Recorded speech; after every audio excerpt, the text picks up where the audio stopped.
सर्वांना सप्रेम अभिवादन. श्रीमद महाभारताच्या थोड्याशा अभ्यासाला सुरुवात करण्यापूर्वी आपण एक अर्धा मिनिट डोळे मिटून शांत बसूया आणि कथेला सुरुवात करूया. अर्धा पाऊण मिनिट डोळे मिटून शांत.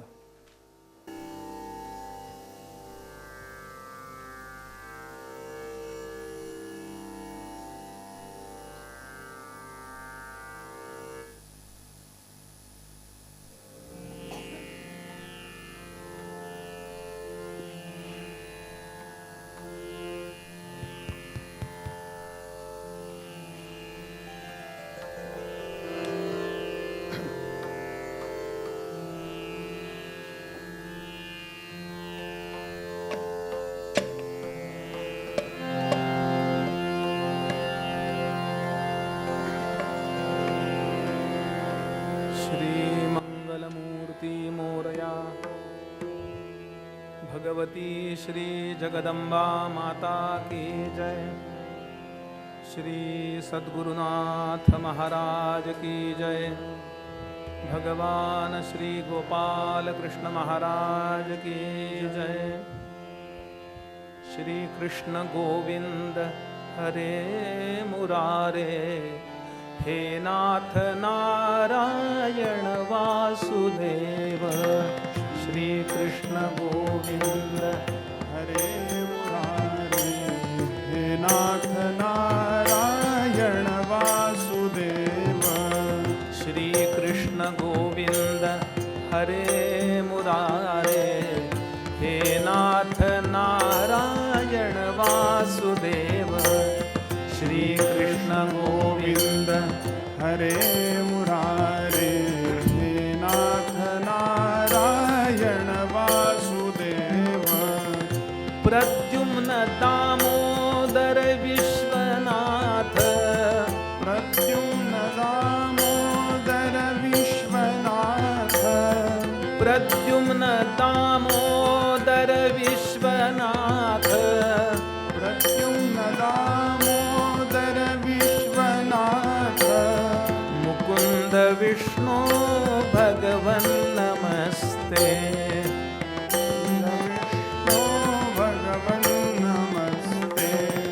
मुकुंद विष्णु भगवन् नमस्ते. मुकुंद विष्णु भगवन् नमस्ते. श्री कृष्ण गोविंद हरे मुरारे, कृष्ण गोविंद हरे मुरारे. श्री कृष्ण गोविंद हरे मुरारे, श्री कृष्ण गोविंद हरे मुरारे. हे नाथ नारायण वासुदेव, हे नाथ नारायण वासुदेव. हे नाथ नारायण वासुदेव. हे नाथ नारायण वासुदेव.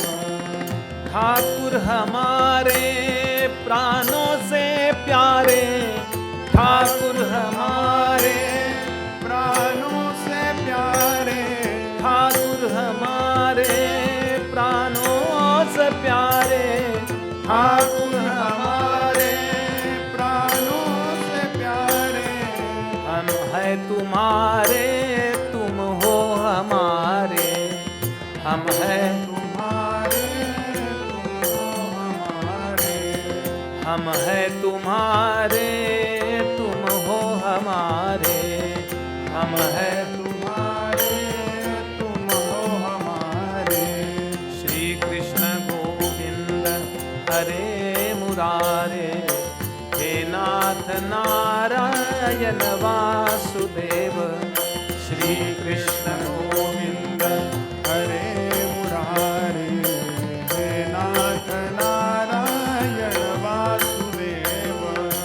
श्री कृष्ण गोविंद हरे मुरारे, हे नाथ नारायण वासुदेव. श्री कृष्ण गोविंद हरे मुरारे, हे नाथ नारायण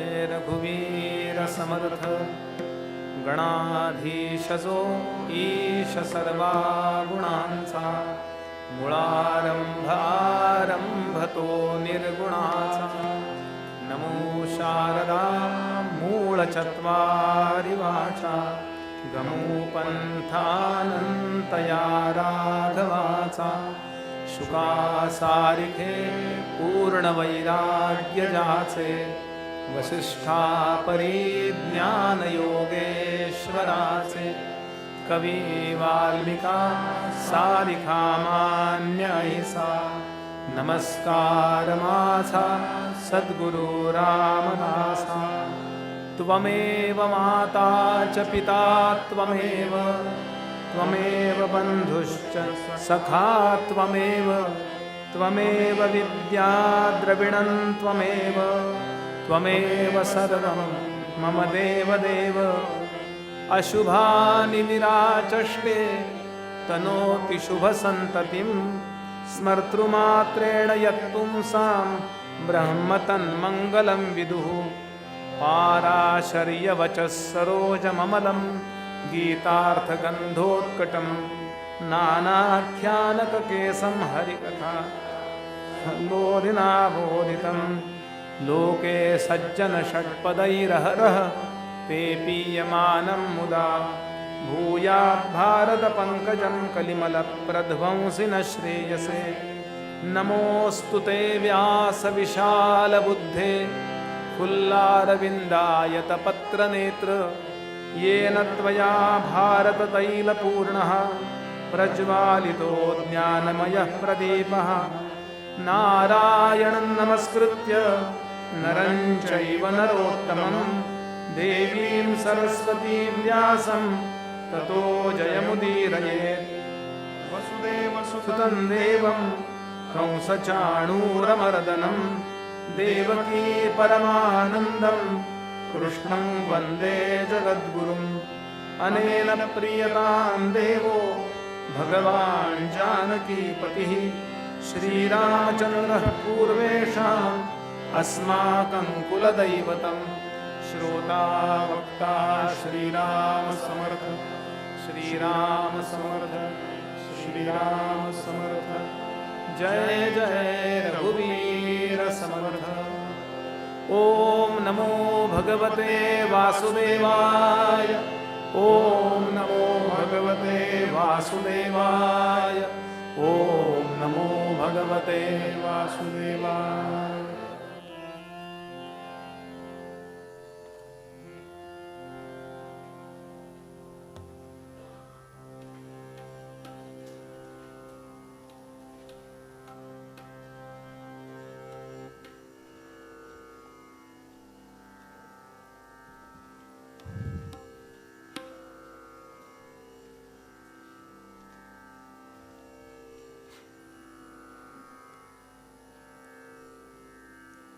भगवान श्री गोपाल कृष्णांनी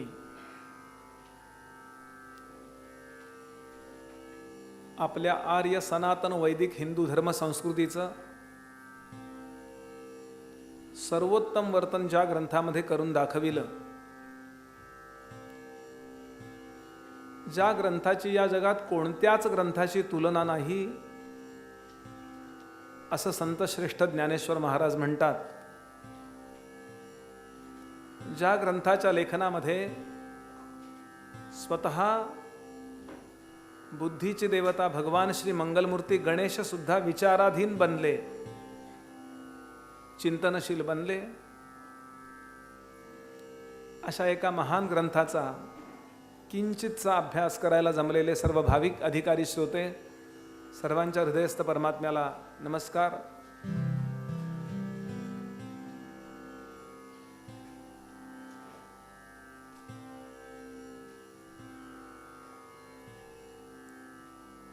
जेवढा वेळ आहे तेवढ्या वेळात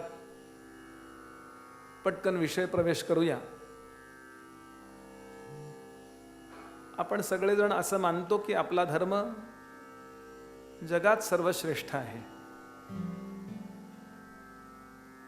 असे आणि अशा प्रकारचे विचार आपण ऐकतो, बोलतो सुद्धा कित्येक वेळा।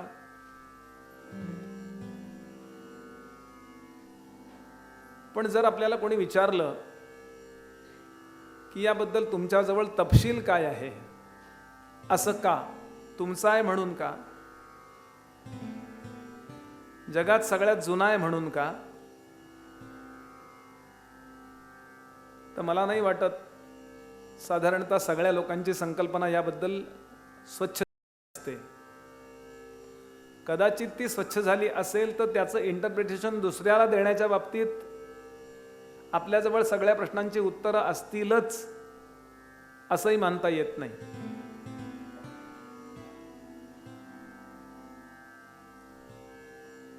म्हणून थोडक्यात एका वाक्यात जर उत्तर द्यायचं झालं याचं, की आपला धर्म सर्वश्रेष्ठ आहे असं आपण म्हणतो, असं का? फार बोलू नका, एका वाक्यात उत्तरे द्या. तर याचं आपल्या आणि परकीय तत्ववेत्यांनी सुद्धा दिलेलं उत्तर असं आहे की मानवी जीवनाच्या निगूढ अशा सर्व विषयांवरती सविस्तर आणि सखोल विचार जेवढा भारतीय ऋषींनी केला तेवढा इतरत्र मिळत नाही. 1851 साली भारतावर राज्य करायला ज्या ईस्ट इंडिया कंपनीनं आपल्या भारतामध्ये प्रवेश केला त्यातल्या काही अभ्यासकांनी असं लक्षात घेतलं की इथली संस्कृती आपल्याला प्रवेश करू देत नाहीये.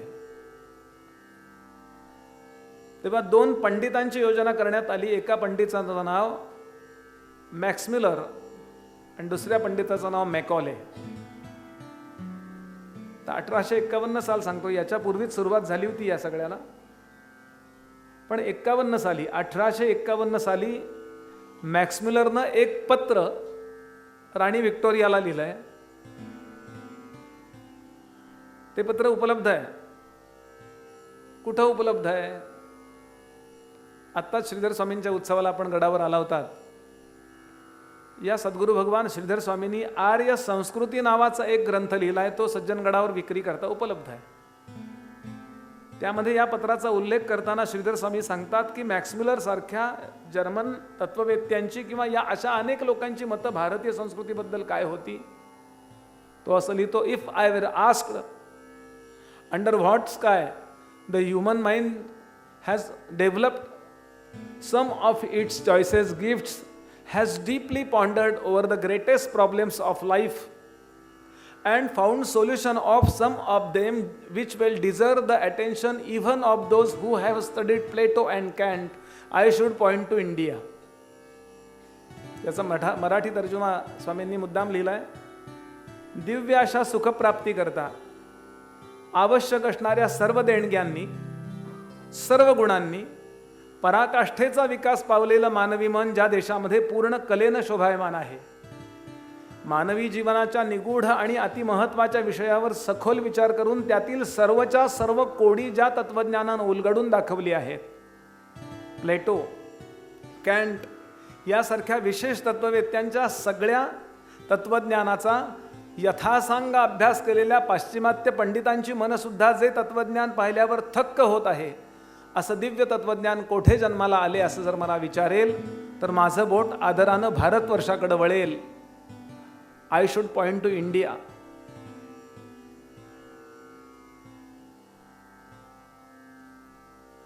पण तरी सुद्धा आपल्याला प्रश्न विचारणाऱ्या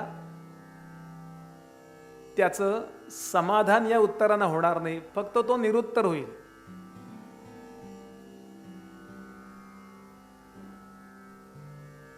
म्हणून थोडा विचार करूया की क्षमा करा, नेमक्या कोणत्या तऱ्हेनं ऋषींनी विचार केलाय. तर अगदी बेसिक, अगदी ज्याला म्हणतात सामान्यातल्या सामान्य विचाराचा आरंभ करा.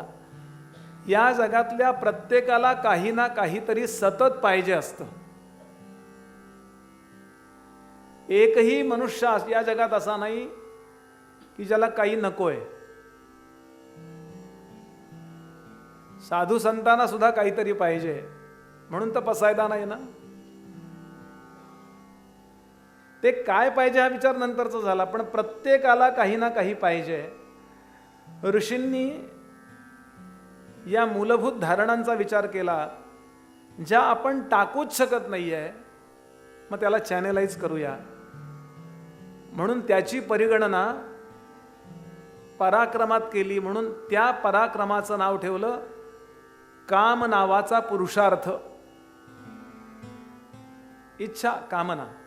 आपल्या प्रत्येकाला काही नाही तर काहीतरी पाहिजे. अगदी काही नसेल तरी मध्यंतर जेव्हा चहा आहे तेव्हा मध्यंतर वेळेत झालं पाहिजे.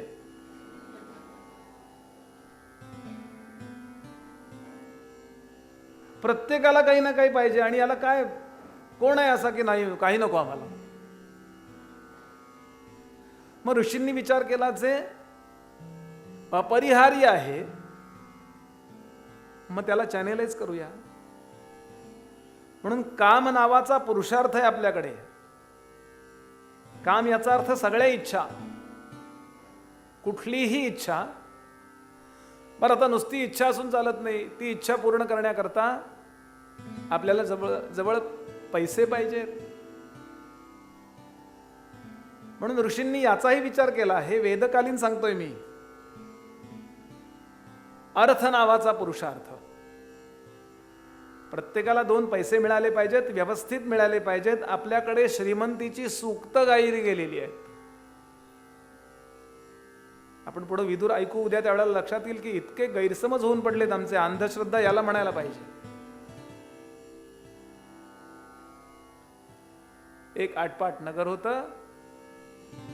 तिथे एक गरीब ब्राह्मण राहत होता.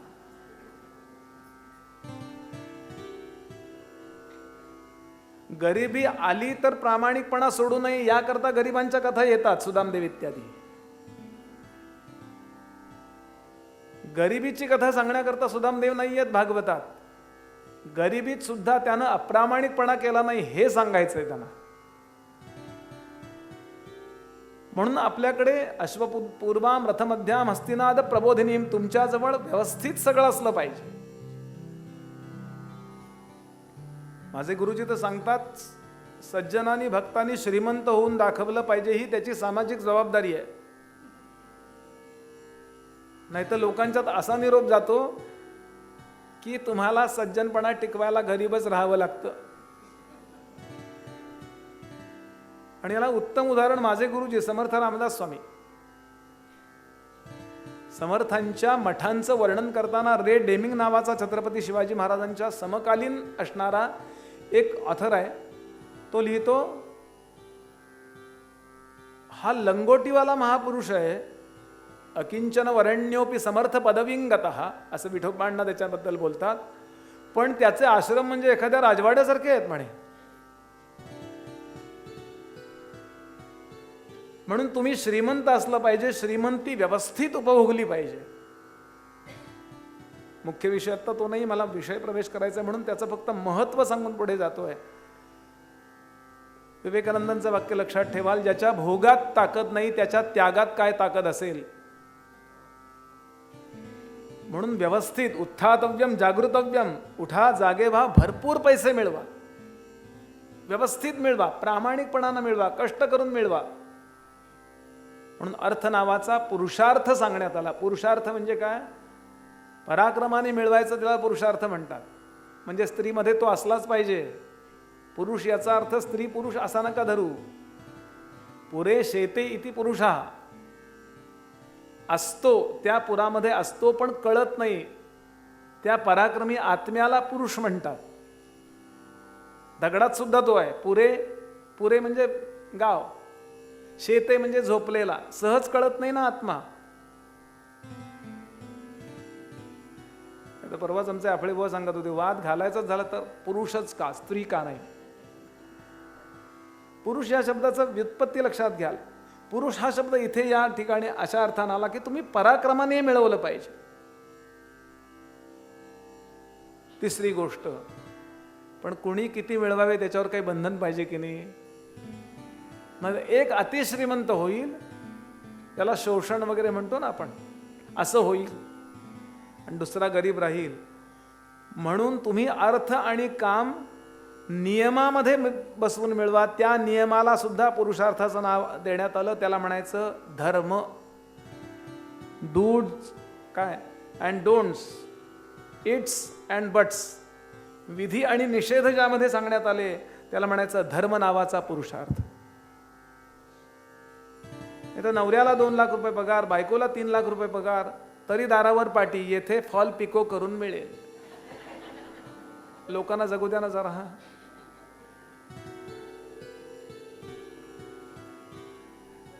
म्हणून धर्म नावाचा पुरुषार्थाचा विचार, आत्ता आपल्याला तो विषय बघायचाच नाही, मला फक्त या महाभारताच्या प्रस्तावनेकडे मी येतोय. आणि म्हणून ते तुम्ही नियमामध्ये, धर्माविरुद्धो भूतेषु कामोस्मी भरतर्षभ 7वा अध्याय. धर्माला अविरुद्ध असणारा काम किंवा अर्थ कृष्ण सांगतात मीच आहे. तुम्ही भरपूर मिळवलं, धर्माने मिळवलं, छानपैकी राहिलात, पण कभी ना कभी हे छोडणं आहे. मला विचारून मृत्यू येणार नाहीये. मृत्यूचा सुद्धा अपरिहार्य विचार ऋषीमुनींनी केला. आणि मरायचंच असेल तर ते संथपणानं, शांतपणानं, सहजतेनं मरता आलं पाहिजे. आणि याच्याकरता 4था पुरुषार्थ सांगितला, मोक्ष. मोक्ष म्हणजे मेल्यानंतर वगैरे कुठं जायचं वगैरे नव्हे बरं. मोक्षाची सोपी व्याख्या एकाने सांगितली, मोहाचा क्षय, मोक्ष. न मोक्षो नभसः पृष्ठे न पाताले न च भूतले सर्वाशा संशयो चेता मोक्षनित्य भिधीयते. योग वसिष्ठांनी केलेली व्याख्या. योगाने केलेली व्याख्या, आत्यंतिक दुःख निवृत्ती ही आनंदावाप्तीर मोक्षः. याच देहामध्ये सगळ्या प्रकारच्या उपभोगांना भोगत असताना सुद्धा एक निरीच्छता चित्तामध्ये नांदली पाहिजे, एक आनंद नांदला पाहिजे. आणि याकरता मोक्ष. 4 पुरुषार्थ.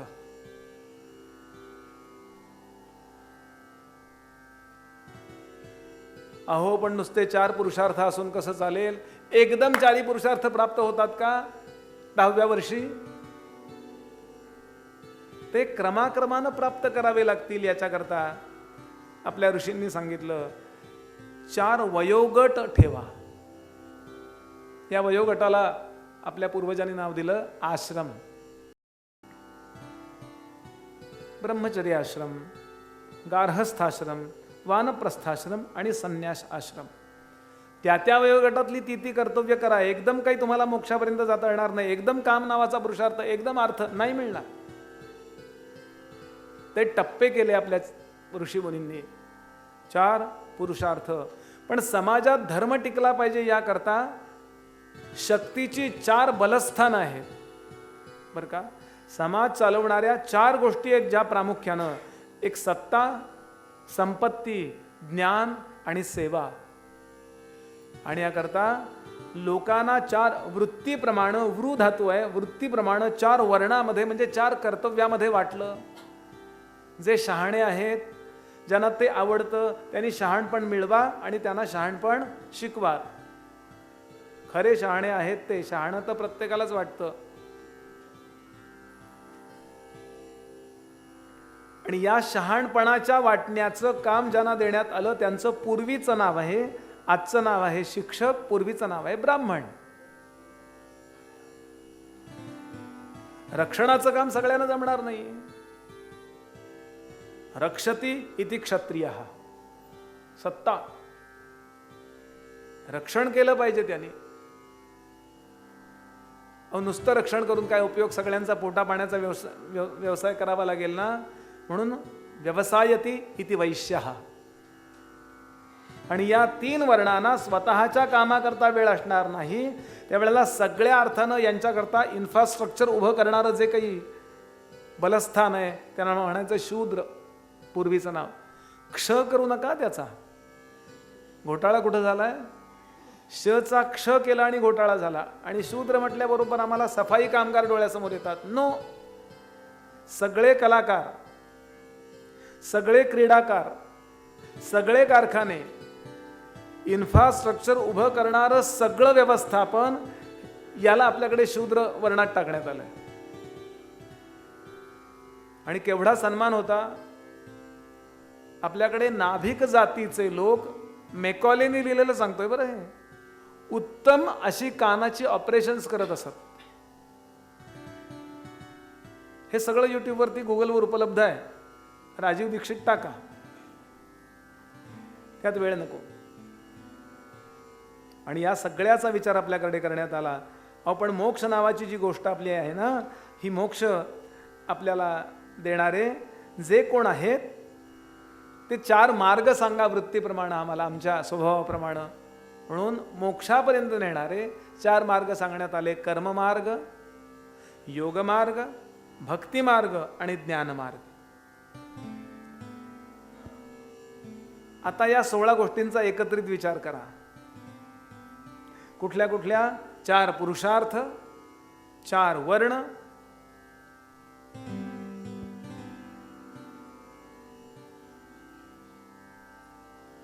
4 पुरुषार्थ, 4 वर्ण, 4 आश्रम आणि 4 आत्मज्ञानाचे मार्ग. अशा 16 खांबांचा विचार एकत्रित करणारं दुसरं लिटरेचर आहे का बघा. वाचा आपण सॉक्रेटिस वाचा. त्यातल्या त्यात आपल्या जवळपास येणारं सॉक्रेटिस आहे. तोही इतका डिटेलमध्ये विचार करत नाही, तो एकदम मोक्षाचाच विचार करतो. आपण सगळे ग्रंथ, धर्मग्रंथ वाचा. मी काही सगळे वाचले असा नव्हे अर्थ, पण थोडा थोडा अभ्यास करण्याचा प्रयत्न केला. आम्हाला BA ला MA ला होतं वेस्टर्न फिलॉसॉफी. आणि ही गोष्ट आपल्या आजूबाजूच्या त्या प्रश्न विचारणाऱ्याला मान्य करावी लागेल. अभ्यास नाही म्हणून मान्य करावी लागेल आणि अभ्यास केल्यावर मान्यच करावी लागेल.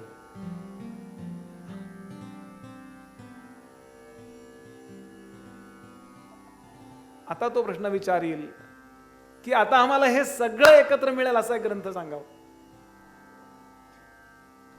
हे सगळं आम्हाला एकत्र मिळालं पाहिजे. विंटरवीजनं याच्यावरती फार छान लिहिलंय. महाभारतावरती काही गोष्टी त्यांनी वेगळ्या लिहिल्यात, काही गोष्टी खूप छान लिहिल्यात. डॉक्टर विंटरविन्स हे पण आहे गुगलवर सगळं. एकच ग्रंथ सांगा.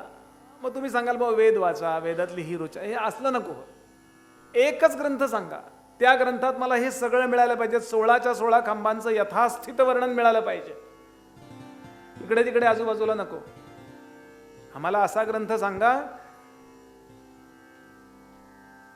थोडं थोडं काहीतरी मिळेल एका ग्रंथात, पण हे सगळं एका ग्रंथात ज्यात मोक्षाबद्दलही बोलण्यात आलं आणि ते इतकं एक्स्ट्रीम लेवलला की याच्यापेक्षा जास्त कुठं बोललं गेलं नाही.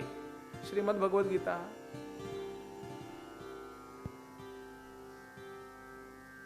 राजकारणात डिटेल्स, दुष्टपणाचे, कणिक नीती,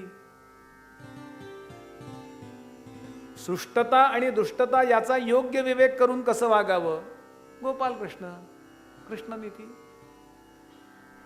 राज्य कसं चालवावं, विदुर नीती.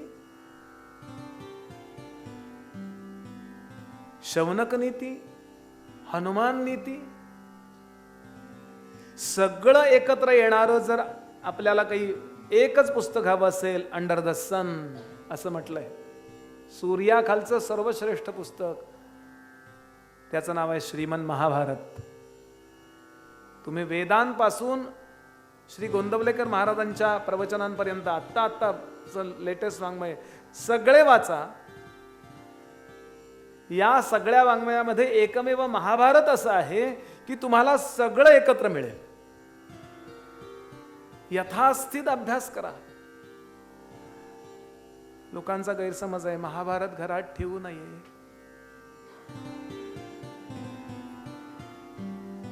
नाहीतर काय होतं, भांडणं होतात. न ठेवता किती होत आहे. अख्खा TV आपण त्या समोर ठेवला. महाभारताचं नाव आपण महाभारत दिलंय.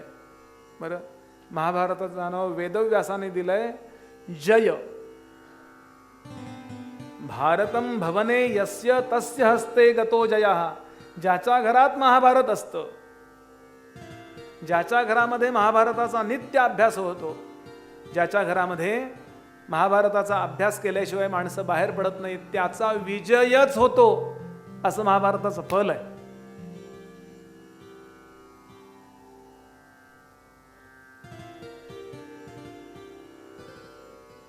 एक 1,00,000 श्लोकांचा हा ग्रंथ. बरं, शतसहस्रायाम संहितायाम असं प्रत्येक अध्यायाच्या शेवटी येतं. एक कर्तृत्व नसावा असं काही लोकांचं म्हणणं आहे. तो बहुतेक एकाने केला नसावा, कारण 1,00,000 श्लोक कसा लिहिणार एक. त्यांचे पांडुरंग शास्त्री आठवले सांगायचे, आपले पणजोबा 25 लाडू खात होते. हे आपला विश्वास बसत नाही का, म्हणा आपण वाढलेली अर्धी पोळी काढून ठेवायला सांगतो, उष्टी खरकटी. पण आत्ता होऊन गेलेले 500-550 वर्षापूर्वी एकनाथांनाही सिनियर असलेले अंबेजोगाईचे दासोपंत, त्यांचा गीतार्णव नावाचा 1,25,000 श्लोकांचा ग्रंथ उपलब्ध आहे आता अंबेजोगाईत.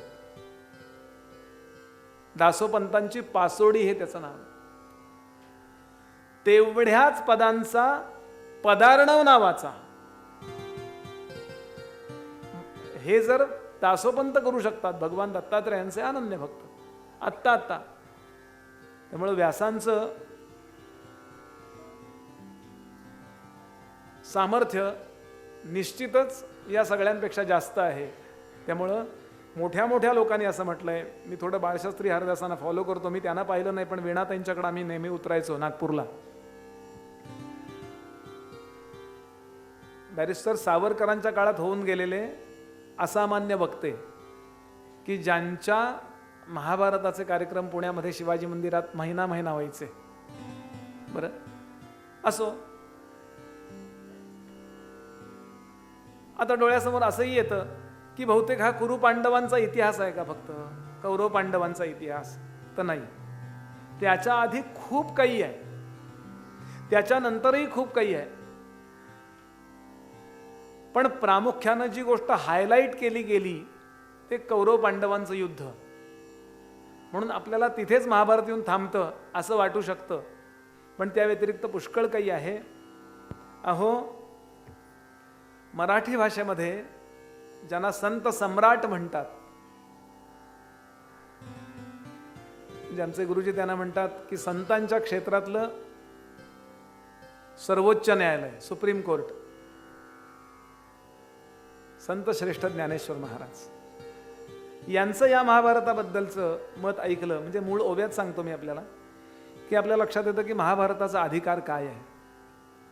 माऊलींची ओवी अशी आहे, आता अवधारा कथा गहन, जे सकळ कौतुका जन्मस्थान, की अभिनव उद्यान विवेक तरुणसे, की परमधाम प्रगट सर्व विद्यांचे मूळपीठ, शास्त्र जाता वसौट अशेषांचे, ना तरी सकळ धर्मांचे माहेर, सज्जनांचे जिव्हार, लावण्य रत्न भांडार शारदेचे, भानुतेजे धवळले, जैसे त्रैलोक्य दिसे उजळिले, तैसे व्यासमती कवळिले मिरवे विश्व, जे अद्वितीय उत्तम पवित्रैक निरूपम, परम मंगलधाम अवधारी जोजी, पुंडलीक वरदा श्री ज्ञानदेव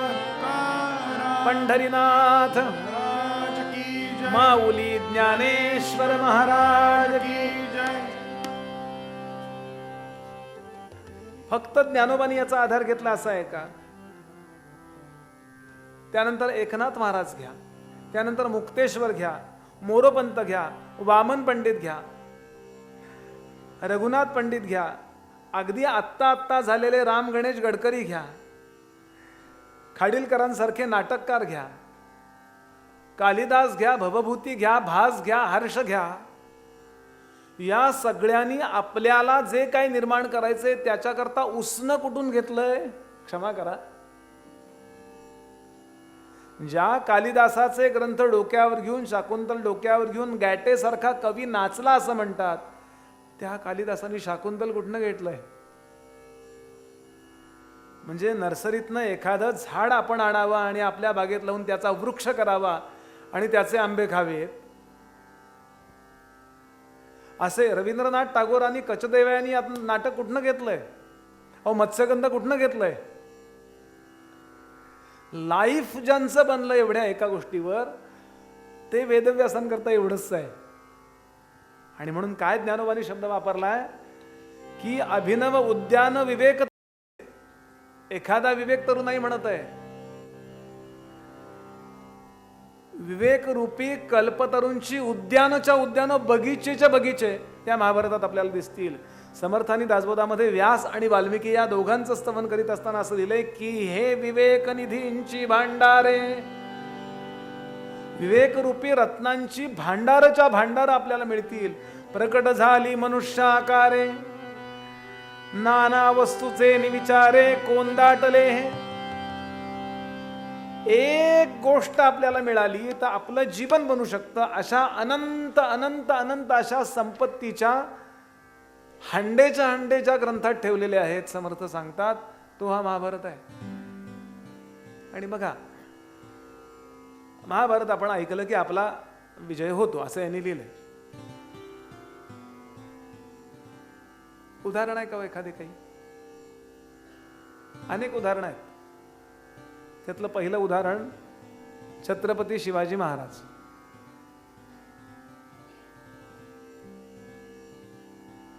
या छोट्या बाळाला महाभारत इत्यादी सगळे ग्रंथ सांगायला 2 पंडितांची योजना केलेली होती.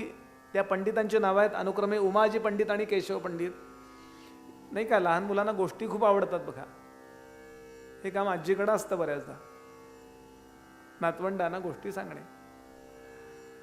आजोबा या भानगडीत नसतात. मग त्या मुलांना इन्स्पिरेशन देणाऱ्या, प्रेरणा देणाऱ्या गोष्टी सांगण्याकरता शहाजी महाराजांनी खूप विचार केलाय आणि 2 पंडितांची परीक्षा घेतली. बरं, त्यांना उत्तम संस्कृत येत आहे. शहाजी महाराजांना प्रहेलिका टाकली असं वर्णन केलंय. बेंगलोरचे होते, बंगळूरचे. त्यांना उत्तम संस्कृत येत आहे. शिवाजी महाराजांना उत्तम संस्कृत येत आहे. संभाजी महाराजांना उत्तम संस्कृत येत आहे. आणि या दोघांना सांगण्यात आलं एकच नको, सारखं रिपिटेशन्स नको, कंटाळा येतो मग सारखं, ते मोनोटोनस होतं सारखं सारखं सारखं. म्हणून दोघांना सांगितलं की तुम्ही या मुलाला आणि त्याच्या मित्रांना गोष्टी सांगायच्या. याकरता पुण्यामध्ये त्यांची राहण्याची व्यवस्था करण्यात आली. आणि 10-12 वर्षाचा शिवबा, त्याला घेऊन आई पण बसते. आई कुठे इकडे तिकडे निघून जात नाही. आईची जबाबदारी माझ्या मुलाला. लक्षात घ्याल, हातामध्ये दिलेला दानपट्टा चांगला चालवता आला पाहिजे, पण त्याला चालवणारं जे मन आहे ना, त्या मनाचं बळ कमी होणार नाही. याकरता आम्ही काय करतो? आणि याच्याकरता या दोघांनी महाभारत अनेक ग्रंथ सांगितलेत. आणि कितीतरी आपल्याला वेळेला दिसेल की Shivaji Maharaj is the just creation of Mahabharata. कितीतरी प्रसंग असे आहेत की त्या महाभारतातले जसेच्या तसे शिवाजी महाराज असे वागले तसं वाटतं. अहो, शिवाजी महाराजांच्या जीवनात आलेली संकट आपण पाहिली ना, तर त्यातलं एक संकट सुद्धा आपल्याला आयुष्यभर रडण्याकरता पुरेसं आहे. अहो, 36व्या वर्षी जीवनातलं मिळवलेलं सगळं गेलं. पुरंदरचा तह एखादा कोसळला असताना, घेतला असताना त्यांनी तो धर्म, पण वाटेल ते करून मी मातच करीन याच्यावर, युक्तीनं प्रयुक्तीनं कसा करीन, मला टायमिंग पाहिजे मला फक्त.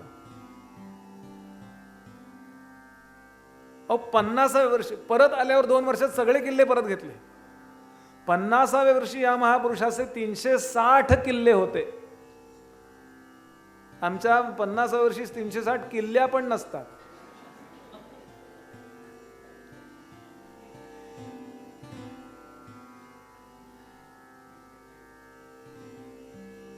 काय छान. क्षमा करा, एका भागवताला आमचे आदरणीय बाबासाहेब पुरंदरे कथेला आले होते. 15 साली ते प्रचाराला आले होते. ते प्रचाराला आले ज्याच्याकरता तो नेमका यजमानांचा ओळखीचा म्हणून 10 मिनटं बाबासाहेब म्हणले 10 मिनटंच बसतो. बुवा आमचा गडावरचा परिचय होता. वो 10 मिनटंच बसतो, मला वेळ नाही आहे, पुढं खूप प्रचार आहे. म्हटलं चालेल. आणि 4 तास बसले. आणि नेमका हा प्रसंग आला. म्हटलं बरोबर बोलतोय ना? ते म्हणले अगदी बरोबर. आणि त्यांनी अजून 2 गोष्टी सांगितल्या.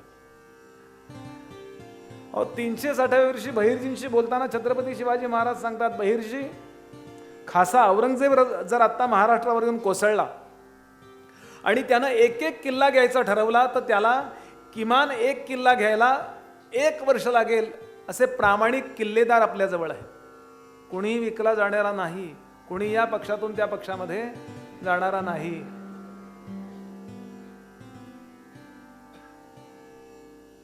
न जिंकल्या जाणाऱ्या इतक्या प्रामाणिक सरदारांची फौज बनवणारा शिवाजी महाराज आमचा आहे. हो कसा असेल? He is just creation of Mahabharata. दुसरे स्वामी विवेकानंद. घरात पद्धतच होती त्यांच्या. चक्रवर्ती बाबूंना फार आवडत होतं असं समजू नका, पण घरात महाभारत वाचलं पाहिजे, रोज 1 अध्याय झाला पाहिजे, रोज रामायणाचा एखादा अध्याय झाला पाहिजे, ही पद्धत होती आपल्याकडे घराघरात. आणि कलकत्त्याचा हा छोटा मुलगा, तू ऐकून घे, हा कलकत्त्याचा छोटा मुलगा, बिले म्हणायचे त्याला लहानपणी, बिले, बंड्या म्हणतो आपण तसं. हा बिले समोर बसायचा आणि ईश्वरी देवी समोर बसायच्या. कृष्ण फार आवडायचे त्याला. कृष्ण आणि मारुतीराय दोघं फार आवडायचे. रामायणातला हनुमंत आणि महाभारतातला कृष्ण.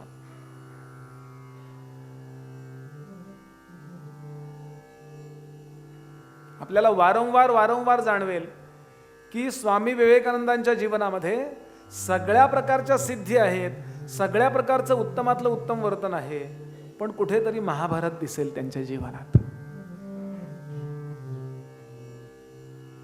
लहानपणापासून महाभारत.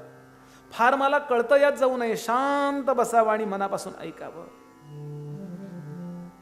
भारतम भवने यस्य तस्य हस्ते गतो जयः. त्याच्या हातात विजयच ठेवलाय. तिसरे आपल्या महाराष्ट्राचे लोकमान्य टिळक. माझे गुरुजी सांगतात, लोकमान्य टिळकांना कोणीतरी प्रश्न विचारला की रोजचं तुमचं आह्निक काय आहे? आह्निक याचा अर्थ पूर्वी जे करायचोच रोज त्याला पूर्वी आह्निक म्हणायचे. कंपल्सरी, नित्य आणि नैमित्तिक करायचं, रोज करायला पाहिजे. आह्निक काय? ते म्हणाले, रोज संध्या करतो, रोज गायत्री करतो आणि महाभारताचा एकही अध्याय वाचला नाही असा माझा एकही दिवस गेला नाही आयुष्यात. म्हणून सिंहासारखी दहाड, सिंहासारखी गर्जना. त्यांच्या पेपरचं नावच केसरी. मंडालेच्या एकांतात असताना त्यांनी कुठल्या ग्रंथावर लिहिलंय? गीता रहस्य. संपूर्ण महाभारताचा कलशाध्याय आहे ती श्रीमद भगवद्गीता आहे, लक्षात घ्या. असा ग्रंथच नाही. या ग्रंथाची या जगात कुठल्याही गोष्टीची तुलना होणार नाही. असं का हो? असं का म्हणायचं? 3 गोष्टी तरुणांनी नेहमी लक्षात ठेवाव्यात असं मी सांगण्याचा प्रयत्न करतो. What do you want? What do you want this particular thing? आणि हाऊ कॅन इट पॉसिबल? 3 गोष्टी विचार कराव्यात. व्हॉट डू यू वॉन्ट, मला माझ्या जीवनात काय पाहिजे? दुसरं, तेच का पाहिजे आणि ते मला कसं प्राप्त होईल? नेहमी महाभारत ऐकावं, नेहमी महाभारत असं म्हणायचंच असतं का? पुष्कळ वेळा माझी कथा ऐकलेले खूप लोक आहेत. बुवा भागवत सांगताना तुम्ही सांगता भागवत हा सर्वश्रेष्ठ ग्रंथ आहे. रामायणात तर किती वेळा ऐकलंय, परवाच ऐकलंय. आदरणीय विद्याताईंच्या, क्षमाताईंच्या बरोबर आता नारायणी धामला आले होते ना. रामायणासारखा ग्रंथ नाही, हीच प्रस्तावना होती त्या दिवशी.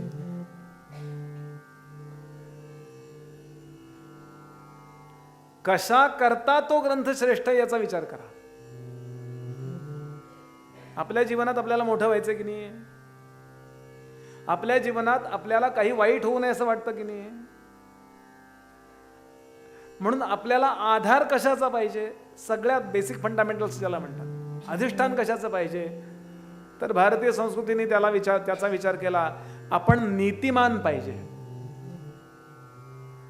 नीती सांगणारा या जगातला सर्वोत्तम ग्रंथ आहे श्रीमन रामायण. नीतिमान असलं पाहिजे माणसं. अनिती जीवनात आली की आपल्याला वाटेल आज नाही बिघडत काही, केव्हा तरी बिघडण्याची व्यवस्था करून ठेवतोय आपण. कबीरा तेरा पुण्य का जब तक हो भंडार, तब तक अवगुण माफ है करो गुनाह हजार.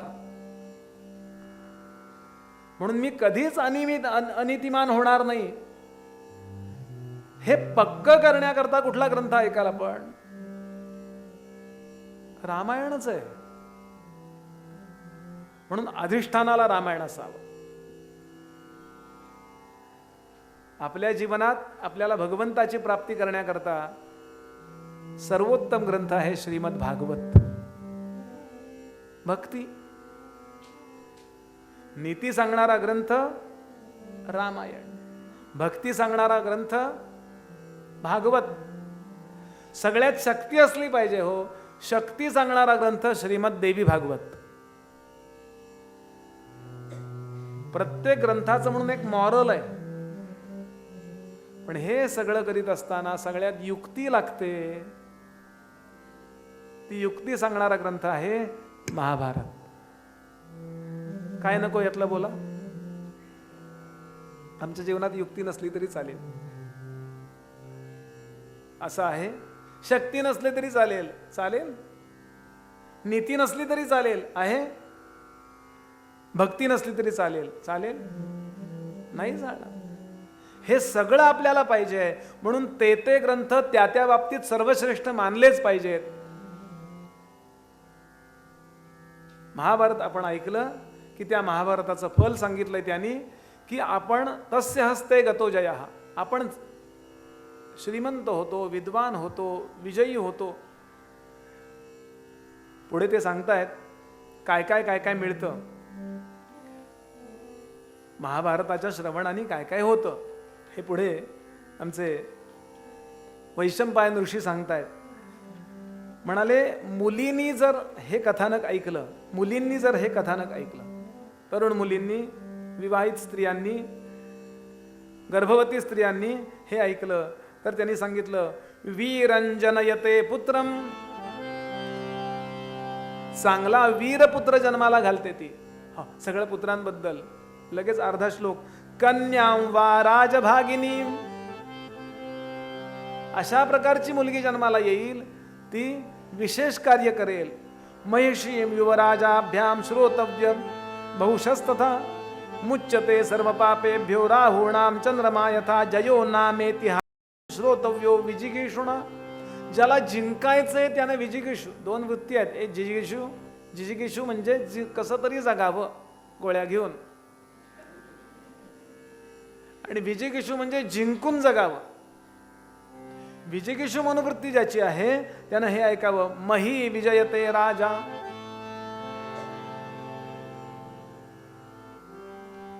आपण जमीन जिंकाल, राज्याच्या राज्य जिंकाल.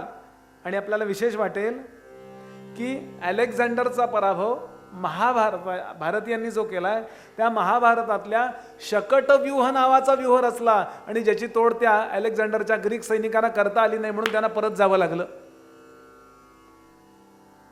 म्हणून मही विजयते राजा शत्रूंश्चापि पराजयेत इदम पुंसवनम श्रेष्ठम इदम स्वस्ते महत धर्मे चार्थे च कामे च मोक्षे च भरतर्षभ. पुढा ऐका. यदि हास्ति यद तदन्यत्र यदे यन्ने हास्ति न तत्क्वचित. या ग्रंथातलंच कुठं तरी तुम्हाला एक एक वाक्य मिळेल, पण इथं नाही असं कुठंच मिळणार नाही. कळला का अर्थ? ज्ञानोबांची ओवी आहे, जे नसे महाभारती ते नसे त्रिजगती.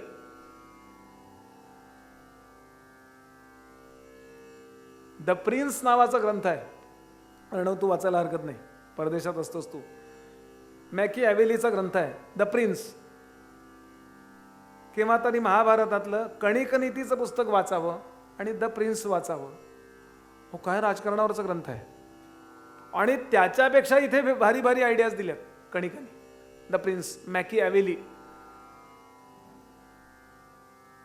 आता मनामध्ये प्रश्न येईल, बुवा तुम्ही अजून आसपासच बोलताय, हे श्रेष्ठ आहे, हे छान आहे, हे आम्हाला कळलं, पण अजून तपशील द्याल का? देतो.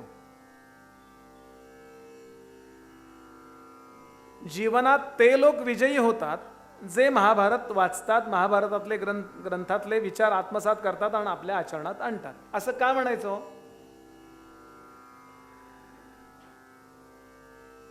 सगळ्यात महत्वाची आपल्याजवळ क्षमता लागते ज्यानं आपण विजयी होतो, वेळेवर आणि योग्य निर्णय घेण्याची क्षमता. वेळेवर निर्णय घेतला गेला पाहिजे आणि योग्य निर्णय घेतला गेला पाहिजे, फक्त लग्नाबद्दल नव्हे.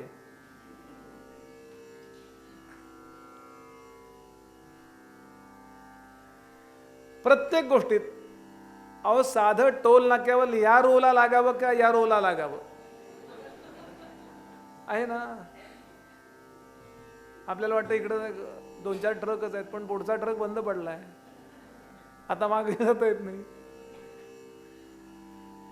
आणि योग्य त्यावेळेला योग्य निर्णय घेण्याच्या क्षमतेला शास्त्रीय भाषेमध्ये म्हणतात विवेक. विवेक धातू, या विवेक या शब्दामध्ये मूळ धातू आहे विच, जो इंग्रजांनी जसाच्या तसा घेतलाय. इंग्रजांनी इतकं बॉरो केलेलं आहे इकडचं तिकडचं. लूट हा शब्द सुद्धा आपल्याकडनं लुटलेला आहे त्यांनी.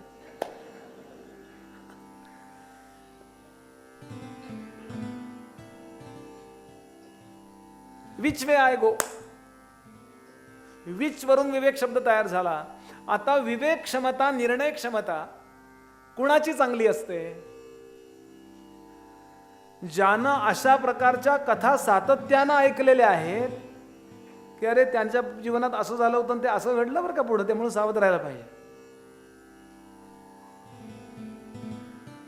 आणि विवेक, एक खूप छान वाक्य आहे, discretion is the thin border line. Discretion is the thin border line between success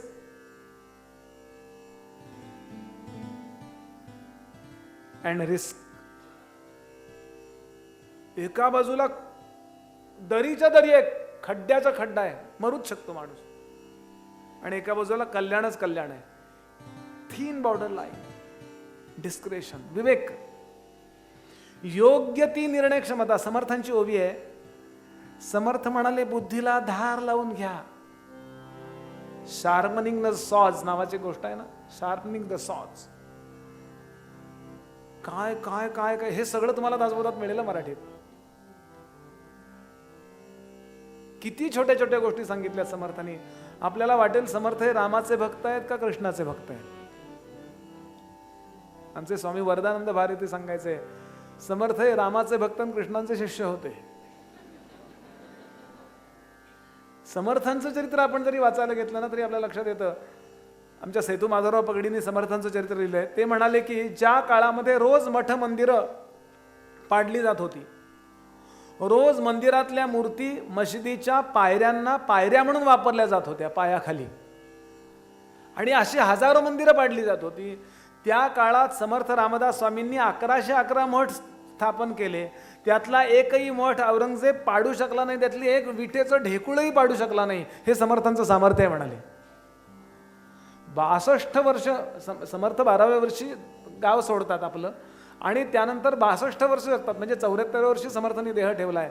या 62 वर्षामध्ये या महापुरुषाकडून एकही चूक झाली नाही असं सेतू माधवराव पगडींनी लिहिलंय. ते म्हणतात, कोणी मी भाविक भक्त नाही, मी रामदासी नाही, मी सांप्रदायिक नाही, पण मी एक सांगू शकतो की समर्थांनी अनेक अनेक चमत्कार केलेत. त्या चमत्काराबद्दल मला काही बोलायचं नाही. समर्थांनी मेलेला कुलकर्णी जागा केला, मेलेली गाय जागी केली, मेलेली घार उठवली, अशा अनेक चमत्कार सांप्रदायिक लोकांनी लिहिलेले आहेत. ते असतील नसतील मला त्याच्याशी कर्तव्य नाही, पण मी एक सांगतो, समर्थांनी मेलेली घार उठवली की नाही मला माहिती नाही, मेलेली गाय उठवली की नाही मला माहिती नाही, मेलेला कुलकर्णी उठवला की नाही मला माहिती नाही, पण समर्थांनी फक्त जय जय रघुवीर समर्थ एवढ्या उद्घोषणेनं मेलेला भारत उठवला, एवढं मी निश्चित सांगू शकतो. आणि या करता समर्थांनी प्रधान ग्रंथ कुठला वापरलाय आपल्याही लक्षात घेतलं पाहिजे, तो महाभारत आणि रामायण आहे. युक्त्या कुठल्या आहेत या? तुलनेनं रामायण सरळ आहे, लक्षात घ्याल.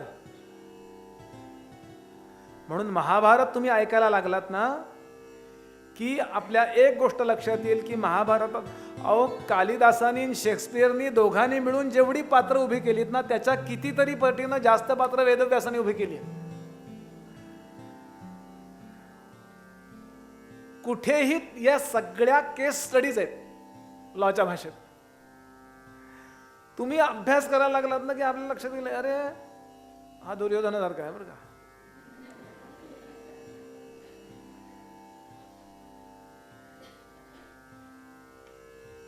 हा शकुनी आहे. अरे हा तिकडून इकडं का आलाय. ज्ञानोबांची ओवी आहे, पुत्र स्नेहे मोहितू. आजही दिसतं की नाही असं. बोलायला मर्यादा आहे मला इथं. एकट्या विदुर आपण उद्या ऐकणार आहोत. एकट्या दुर्योधनामुळे 99 लोक मेलेत की नाही बघा. त्याचा जन्म झाल्या झाल्या विदुरांनी सांगितलं याचा त्याग कर. श्लोकच ऐकवेन मी आपल्याला महाभारतातले उद्या. दुसरा प्रसंग आहे द्यूत प्रसंगातला की एकट्या याच्याकरता उरलेले 99 मुलं गांधारीच म्हणली बाकी म्हणतील सोडून द्या. एकट्याच्या हट्टामुळे घोटाळा झाला की नाही.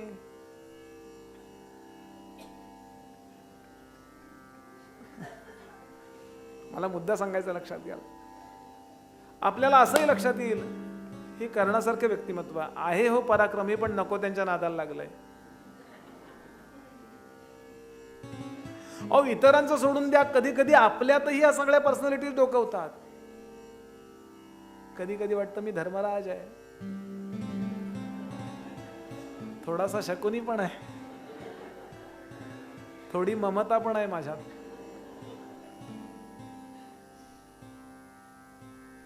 थोडीशी कुंती आहे, थोडीशी माद्री आहे, थोडासा असं आपलं आपल्याला जाणवतं. आणि हे सगळं ऐकायला लागलात. All complication. अहो फक्त व्यक्ती नाही प्रसंग. काही काही प्रसंग असे महाभारत आहेत तुम्ही कुणाला दोष देऊ शकत नाही. त्यांनी छान शब्द वापरलेत. सर्कमस्टान्स, कंडिशन किंवा प्रेडिकमेंट असे 3 शब्द माझे गुरुजी वापरतात. एखादी प्रेडिकमेंट अशी असते, एखादी घटना अशी असते. उदाहरणार्थ कर्ण. आता कर्ण प्रसंगात कर्णाचं एकूण जीवन दुःखमय. त्याच्या एकूण पराक्रमामुळे त्याच्यावर अन्याय झाल्यासारखा वाटतो बघा. पराक्रम जो काय त्या पराक्रमाच्या तुलनेने त्याच्यावर अन्याय झाल्यासारखा वाटतो. आता या प्रकरणात दोष कोणाला द्याल तुम्ही हो. कुंती लहान असताना तिचं भविष्य पाहून दुर्वासाने तिला मंत्र दिला, त्या दुर्वासाना दोष द्याल. कुंतीने एक ट्रायल म्हणून अल्लड मुलगी आहे ती. बरं तिनं त्या बाळाला वाहवलं, तिला दोष देत बसाल. दोष कोणाचा आहे. आपल्याही जीवनात असे अनेक प्रसंग येतील की आपण हे जर ऐकलं असेल तर आपल्या लक्षात येईल कुणालाही दोष देण्यात अर्थ नाही. Show must go on. मागं धावण्यात अर्थ नाहीये. काम कंप्लीट झालं पाहिजे हो. नाही असं का वागावं त्यांनी. मला तर 1000 वेळा वाटतं आपली ओळख असेल तर बघा हे सगळं विधानसभेने ऐकलं पाहिजे हो. कुठल्या स्वार्थानं बोलत नाही मी किंवा उपरोधिकपणानंही बोलत नाहीये. समस्या काय माहितीये का. असं वाटतं आम्हाला हे माहिती आहे. नाही माहिती. आपण टीव्ही वरती पाहिलेलं जे महाभारत आहे ना ते 5% सुद्धा पाहिलेलं नाहीये. आणि त्यातलं 2-1% खोटं पाहिलेलं आहे. त्यात एक प्रसंग झालाय दाखवलाय की दुर्योधन पडला आणि द्रौपदी म्हणाली अंधे का पुत्र. असं द्रौपदी पूर्ण महाभारतात कुठेही म्हटली नाही. लॉकडाऊन मध्ये मी श्लोक वाचून काढलाय. मीच स्वतः तुमच्याशी वाद घालायला तयार आहे. मला दाखवा श्लोक तो. कुणीतरी एखादा साहित्यकार लिहितो द्रौपदीचं शील हे नव्हतं हो. द्रौपदीचं जीवन इतकं त्यागमय आहे. फक्त त्याग म्हणजे द्रौपदी आहे लक्षात घ्या. द्रौपदीचं जीवन समजून घ्यायला लागेल आपल्याला. जर चुकून द्रौपदी तिथे असती तर तिनं भाऊजी म्हणून त्यांना टॉवेल दिला असता, अंग पुसायला पडलात म्हणून हे घ्या. हे भीम म्हणलाय, भीम आहे तसा. टीट फॉर टॅट, साई से सच्चा रहो, सज्जन से सद्भाव, दुनिया से ऐसा रहो जैसा पडे डाव. ही भीमाची स्टाईल. शेवटपर्यंत तो आरडाओरडा करत राहिलाय काकांबद्दल. तो काकांना शिव्याच देतो, त्यांच्यामुळे घोटाळा झाला म्हणतो.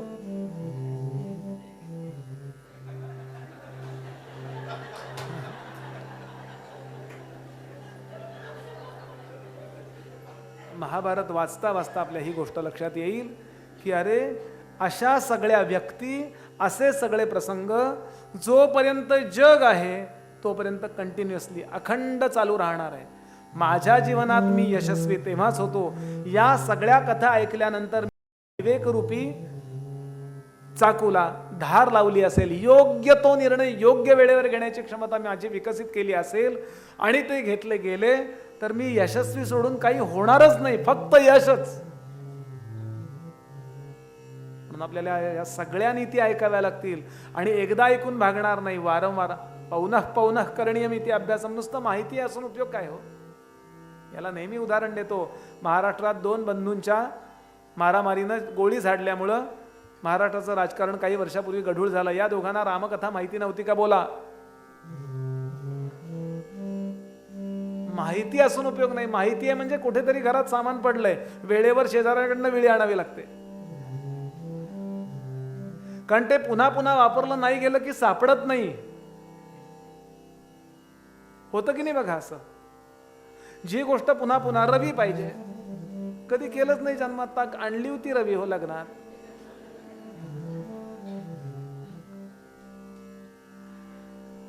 जसं ती वस्तू वापरली नाही की सापडत नाही, सातत्यानं वापरली गेली की सापडते, तसं सातत्यानं या कथा ऐकत गेलो की ते विचार आपल्याला वापरायला सापडतात. म्हणून जरी माहिती असलं तरी सातत्यानं या केस स्टडीज आपण ऐकत राहावं. परिणाम असा होतो की आपल्या विवेकाची क्षमता वाढते. महाभारताला आरंभ कुठून होतो? असे 1,00,000 श्लोक आहेत. आपल्याला थोडासा विचार करायचा आहे. महाभारत आणि त्याचं आजच्या काळातलं महत्त्व असा आपला विषय आहे. आधी महाभारत, आपल्या देशाचं नाव भारत का झालं हे आपल्याला पाहायचं आहे. ओम नारायणं नमस्कृत्य नरं चैव नरोत्तमं देवीं सरस्वतीं चैव ततो जयमुदीरये. ओम नमो भगवते वासुदेवाय. ओम नमः पितामहाय. ओम नमः प्रजापतिभ्यः. ओम नमः कृष्णद्वैपायनाय. ओम नमः सर्वविघ्न विनायकेभ्यो नमो नमः. थोडं भजन करूया, म्हणजे थोडासा आला असेल तर आळस जाईल आणि मग पुढच्या कथानकाकडे आपण जाऊया.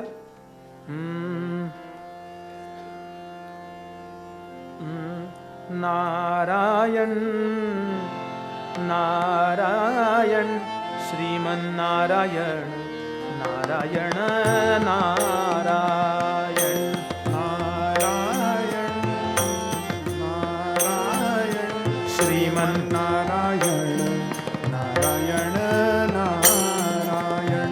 ओ नारायण नारायण श्रीमन्नारायण नारायण नारायण नारायण नारायण श्रीमन्नारायण नारायण नारायण श्रीमन्नारायण नारायण नारायण श्रीमन्नारायण नारायण नारायण श्रीमन्नारायण नारायण नारायण श्रीमन्नारायण नारायण नारायण. हरि बोल. नारायण नारायण श्रीमन्नारायण नारायण नारायण नारायण नारायण श्रीमन्नारायण नारायण नारायण. ओ नारायण नारायण श्रीमन्नारायण नारायण नारायण नारायण. बोलो. नारायण श्रीमन्नारायण नारायण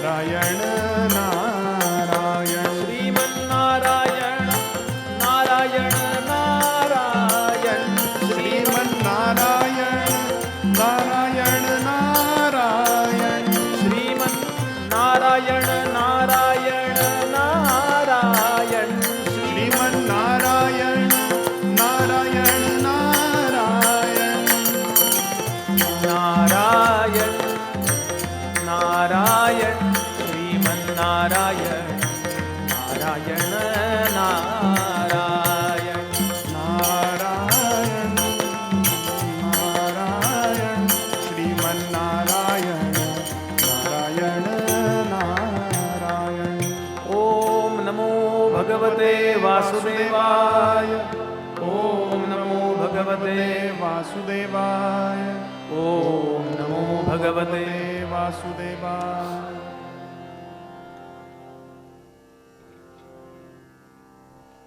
परीक्षितीचा मुलगा जन्मेजय. या जन्मेजयानी उत्तंक नावाच्या मुनींच्या सांगण्याप्रमाणे लक्षावधी सर्प हवनामध्ये जाळून टाकले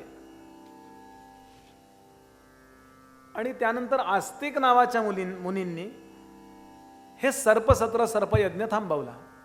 दिल्लीत घडलेलं आहे. आजचं दिल्ली, त्यावेळचा हस्तिनापूर. आणि थोडं फ्रस्ट्रेशन आलंय त्याला की अरे मी पुण्य करायला गेलो का पाप करायला गेलो, केलं काय मी? एका सर्पाच्या चावण्यामुळं माझ्या वडिलांचा मृत्यू झाला म्हणून सगळं सर्पाचं कुळ जाळायला बसलो मी. आणि अत्यंत वाईट वाटलंय त्याला. आणि अशा स्थितीमध्ये त्यानं 2 ग्रंथ ऐकलेत. एकाचं नाव आहे देवी भागवत आणि दुसऱ्याचं नाव आहे महाभारत. आपल्याला आता महाभारताचा विचार करायचा. वेदव्यासांचं आगमन झालं. वेदव्यासांच्या पूजेनंतर हा समोर बसलाय आणि तो सांगतो, महाराज, कौरव पांडव दोघेही शिकलेले होते, शहाणे होते, अत्यंत विद्वान होते. असं असून सुद्धा इतक्या निम्न स्तरावरच्या भांडणापर्यंत हे का गेले? श्लोक असा आहे, कुरूणाम पांडवानांच भवान प्रत्यक्षदर्शिवान तेषां चरितमिच्छामि कथ्यमानं तया द्विज कथम समभवत भेदः तेषां अक्लिष्ट कर्मणाम. दुर्योधनाची छाती फोडून त्याचं रक्त तो प्याला भीम अक्लिष्ट कर्मणाम. आणि उरलेलं रक्त घेऊन त्यानं आपल्या पत्नीचे केस विंचरले. त्याला लावून केसाला तेल लावतो तसं रक्त लावलं दुःशासनाचं. अक्लिष्ट कर्मणा. काय, कुठल्या स्तरावर आलं? त्या अश्वत्थाम्यानी द्रौपदीची 5 मुलं झोपेत असताना माना कापून मारून टाकली. किती वाईट. तच्च युद्धम कथम वृत्तम भूतांतकरणम महत. नीट ऐकलं पाहिजे हे. का?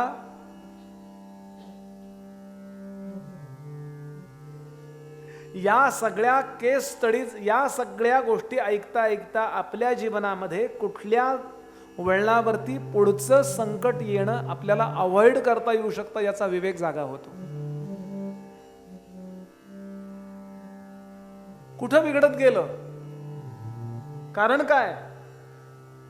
कुरुणाम पांडवानांच्या भवान प्रत्यक्षदर्शिवान. तुम्ही प्रत्यक्ष पाहिलेले प्रसंग आहेत हे.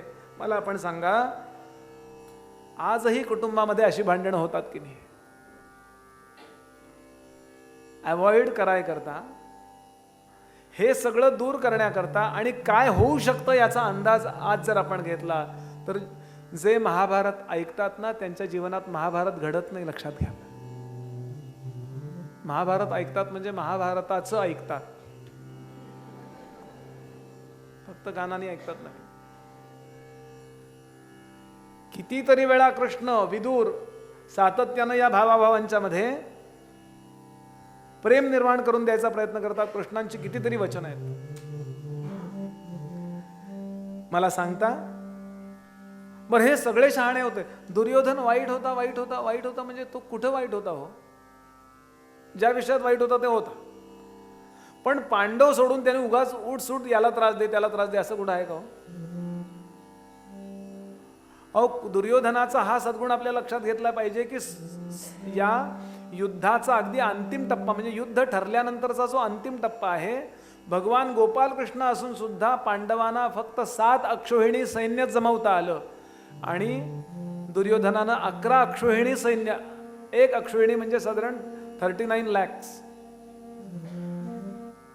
39 लाख म्हणजे त्यात पदाती किती, घोडेस्वार किती, रथाती किती, गज हत्तीवरचे किती, या सगळ्याचं काउंटिंग केल्यानंतर साधारण 39-40 लाख, याला एक अक्षौहिणी म्हणतात.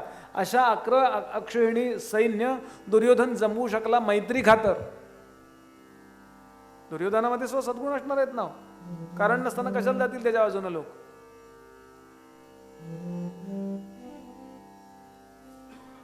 मला हे सांगा कसं काय घडलं हे. आणि या महाभारताचा आरंभ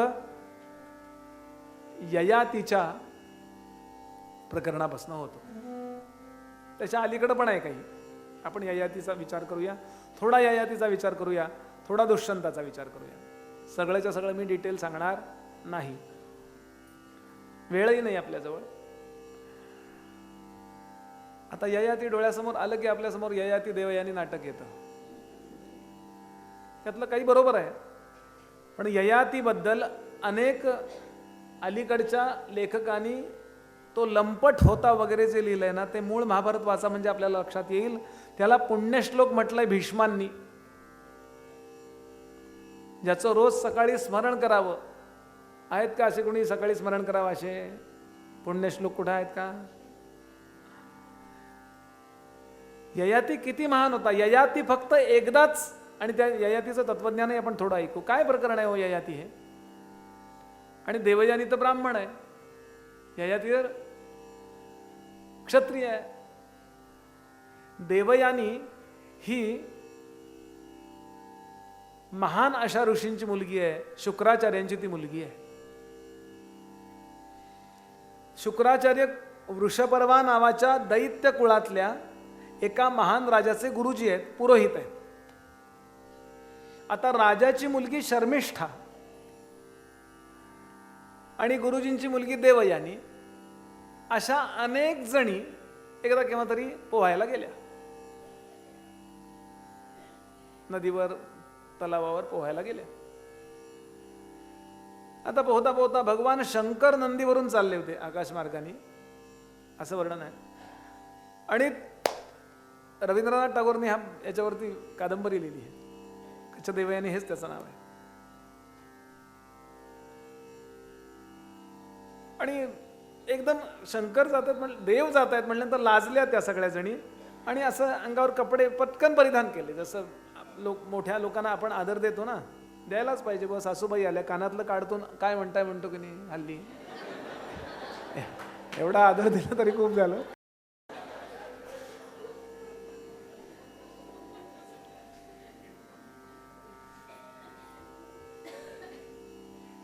आता गडबडीत झालं असं की शर्मिष्ठा धावत धावत आली आणि ती देवयानीची वस्त्र नेसली.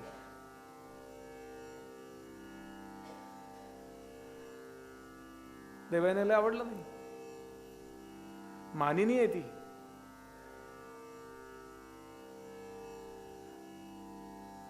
आणि अशी ती देवयानी खूप महान आहे. म्हणजे शुक्राचार्यांच्या जवळ संजीवनी मंत्र आहे, त्यांची ती मुलगी आहे. इतकी ती महान होती की तिनं बृहस्पती पुत्र कचाशी प्रेम केलं होतं.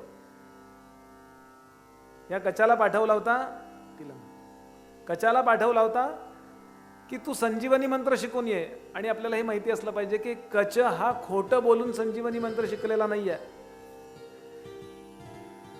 इथे मूळ श्लोक म्हणून मूळ महाभारत वाचलं पाहिजे. आपण पुष्कळ वेळा कसं नाटक ऐकतो आणि तशा कन्सेप्ट करतो. मृत्युंजय ऐकतो आणि कर्णाबद्दल आपण ठरवून टाकतो. कर्णाबद्दल जे चांगलं आहे ते वेदव्यास लिहितातच, पण कर्णामध्ये नाही आहे ते सद्गुण अजिबात आजच्या कादंबरीकारांसारखे घुसडत नाही. जे आहे ते बोलतात ते वेदव्यास. आणि कादंबरीकार, कादंबरी या शब्दाचा खरा अर्थ दारू असा आहे, ती नशा आणते बरं का. अगदीच काही नाही त्यापेक्षा ते वाचणं ठीक आहे. समथिंग इज बेटर दॅन अजिबात नथिंग. पण कुठलीही कादंबरी वाचताना लक्षात घेतलं पाहिजे मूळ काय हे मला माहिती असलं पाहिजे. आपण पुढे दुष्यंत वाचताना, शकुंतला वाचताना त्याचा विचार करू थोडासा. मला मुद्दा हा सांगायचा आहे, हा कचा आला, त्या मूळ श्लोक ऐका. कचासु स्वागतं तेस्तु शुक्र उवाच प्रतिगृह्णामि ते वचः अर्चयिष्ये हमर्चन्त्वाम अर्चितस्तु बृहस्पती. तुझ्या वडिलांचा मी अत्यंत सन्मान करतो, जरी ते माझ्या अपोनंट असले तरी. माझ्या अपोजिट म्हणजे मी राक्षसांचा, दैत्यांचा गुरु आहे, बृहस्पती देवांचे गुरु आहेत. पण विद्यात विद्येची किंमत करते बरं का विद्याताई.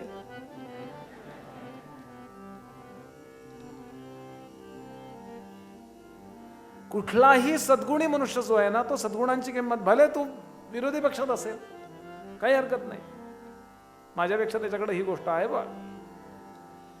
आणि ही खेळीमेळीची वृत्ती नसेल तर मनुष्याच्या चित्तात द्वेष मत्सर वाढायला लागतो, आणि त्या द्वेष मत्सरानं बाकी काही नाही, आपली इम्युन पॉवर जी आहे ना तीच कमी होते. आपण आपल्या प्रत्येक सेलला निगेटिव्ह नकारात्मक सगळे निरोप देतो. म्हणून सगळे महान लोक, आणि तो खोटं बोलला नाहीये. गुरुशाठ्यन्न करवी तर म्हटलंय, गुरुशी ज्याच्याकडून आपण ज्ञान घेतो त्याच्याशी कधीही कपट करू नये, नाही तर काय होतं, त्याचा कर्ण होतो. हे लक्षात घ्या. कर्णाला शाप आहे यांचा, परशुरामांचा, का खोटं बोलून शिकला. द्रोणाचार्यांकडे शिकलाय तो, गैरसमज करून घेऊ नका. द्रोणाचार्यांच्या पाठशाळेत तो होता, कर्णावर अन्याय झाला वगैरे काही नाहीये. तो पुढचं शिकायला परशुरामांकडे गेलाय आणि खोटं बोलून शिकला. आणि त्याचं काय झालं, आयुष्यभर जळत राहिला की नाही. जळाऊ लाकराची वखार आहे, लक्षात घ्याल. कर्णाची अगदी कमी आहे, पराक्रमी तो, पण केवळ द्वेष द्वेष द्वेष, फर रोज अर्जुनाचा द्वेष हो. मला एक प्रसंग असा सांगा की अर्जुनानं कर्णावर अन्याय केला, म्हणून कचानं अजिबात खोटारडेपणा केला. आणि तो म्हणला मला संजीवनी मंत्र शिकायचा आहे, शिकवाल का. ते म्हणाले संवत्सर संवत्सत, 1 वर्ष थांब मग शिकवेन.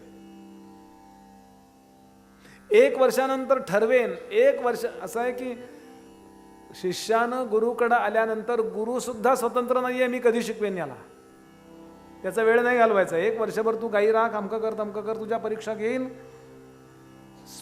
शास्त्रामध्ये कुणी स्वतंत्र नाही हो, गुरुही स्वतंत्र नाही, शिष्यही स्वतंत्र नाही, पती स्वतंत्र नाही, पत्नी स्वतंत्र नाही, सगळे शास्त्राच्या अधीन आहेत, नाहीतर अन्याय होईल. धर्म याला म्हणतात. आणि 1 वर्षभरामध्ये कचानं गायी राखाव्यात. असं आहे. गुरुशुश्रूष या विद्या, गुरुची सेवा करून जी विद्या येते, बाकी कशाने येत नाही. आणि त्या कचाला सांगितलं, बाबा रे, माझ्या मुलीला देवयानीला तू संगीत शिकवशील का, कारण तू नेहमी क्लासला जातोस, स्वर्गातला होता ना तो, आणि रोज छान गाणं म्हणतो, हा रोज सुंदर गाणं म्हणतो आणि तिला शिकवतो. पिया मोरा मानले मानले, पिया मोरा मानले मानले, पिया मोरा मानले मानले, पिया मोरा मानले.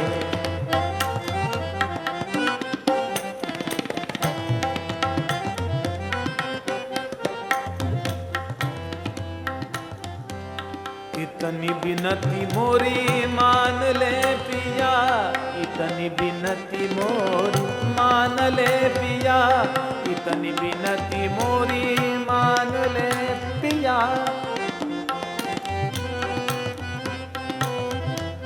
नाचेडो सैया पर तू पैया, नाचेडो सैया परत हो पैया, नाचेडो सैया, नाचेडो सैया परत हो पैया, नाचेडो सैया परत हो पैया. पिया मोरा मान ले पिया मोरा मान, पिया मोरा मान ले मान ले मान ले मान ले. एक मासला म्हणून कसं चालत असं. आणि वो दिल दे बैठी उसको. हे सगळे प्रसंग ऐकले पाहिजेत, म्हणजे आपली लेकरं तयार होतील. किती ठिकाणी दिल देणार, दिवसभरात 5-7 शिक्षक येतात शिकवायला.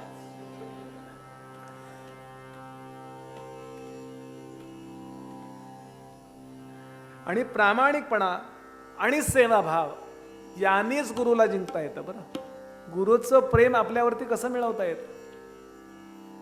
या जगात कुठलाही खरा गुरु अप्रामाणिकपणावरती भाळत नाही. तो पैशाकरता मोहित होत नाही. तो गुरुच नाही हो, तो लघु गुरु. प्रामाणिकपणा आणि सेवाभाव यांनी जिंकलं.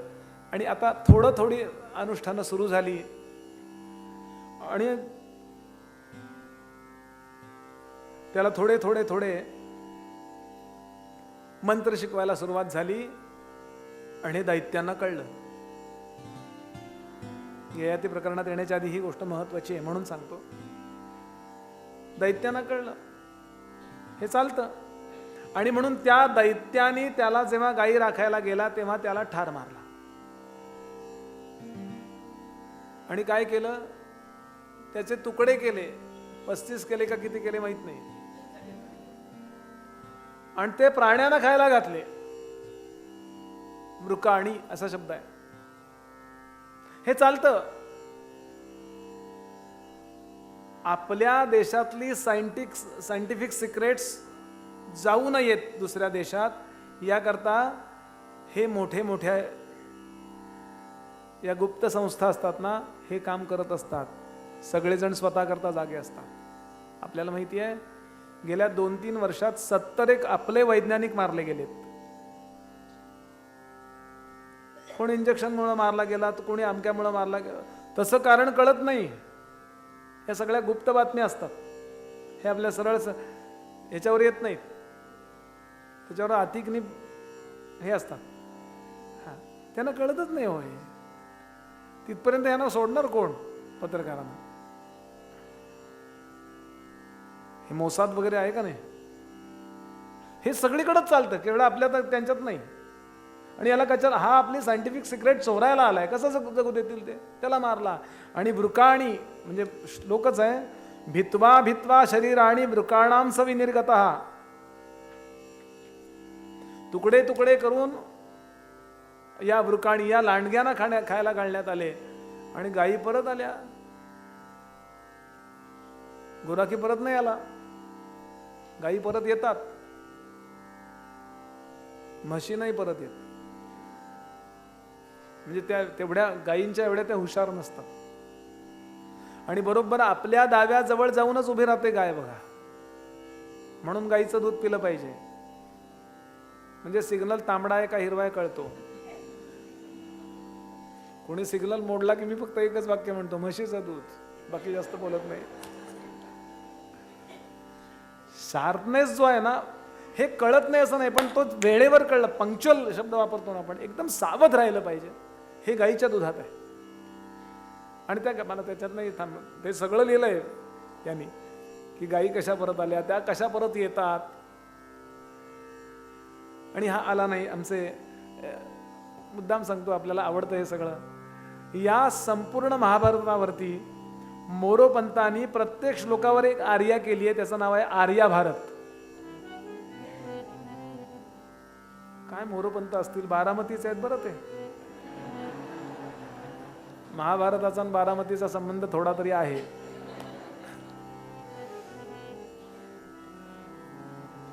किती बसले असतील होते. अहो 1,00,000 श्लोकावरती इतक्या ओव्या करणं.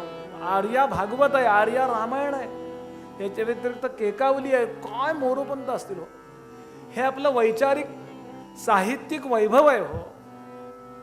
इकडचं वैभव थोडं कमी जास्त चालतं. अंतःकरण सजवणारं वैभव आहे. ते छान घरं सजवतात की नाही बघा. छान अमकं डोवर तमकं डोवर असं बेल काय. तसं अंतःकरण सजवायचं काय आहे? नाटूनी नाही सजणार आहे ते. अभिमान जरूर असावा. छान वाटलं मला ते गाणं. मी ऐकलं. मी पण पहिला नंबर दिला असता त्याला. पण सगळा नाट लावू नका हो. हे पण आहे ना, तातासी म्हणे आला. थोडा मोरोपंतही आहे का आपल्याला? या 3 दिवसात तेही ऐकायला मिळालं. तातासी म्हणे. मुलगी धावत आली हो. जीवापाड प्रेम करणारी त्या कच्यावर. तातासी म्हणे आला नाही अद्यापि कच नसे अवधी लवधीर बुद्धी न धरी लवधीर बुद्धी न धरी माझी ताता सुनिष्ठुरा तव धी. किती निष्ठुर आहात हो. माझा प्रेमास्पद अजून आला नाहीये. नाही आला ना तर मी जगणार नाही. कच आजी न येता कच आजी न येता मी प्राण त्यागीन न भरिता घटिका. मी प्राण त्यागीन न भरिता खटिका. आन तुझी जाण खरे. बाबा तुझी शपथ घेते मी, तुमची शपथ घेते. आन तुझी जाण खरे केला निश्चय नव्हेची हा लटिका. राम राम राम सीतापते राम राम राम राम हरे हरे राम राम राम राम रघुत्तम राम राम राम राम हरे हरे राम. आता आवडेल की नाही महाभारतांची अशा स्टाईलनी ऐकायला.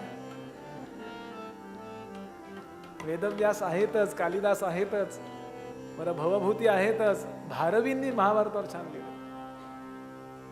पण आमचे मोरोपंत वामन पंडित सुद्धा महाभारतावर लिहितात. मला सगळा प्रसंग रंगवायचा नाहीये. पहिल्यांदा कचाला मारून लांडग्याला खायला घातलं आणि यांनी इथून संजीवनी मंत्र जपला. इथून जपला आणि तो मंत्र तिथे गेला आणि त्या लांडग्यांचं पोट फाडून ते तुकडे बाहेर आले आणि असेंबल. काय असेल हा संजीवनी मंत्र? तुम्ही आयुर्वेदातल्या तुम्हाला माहिती पाहिजे का?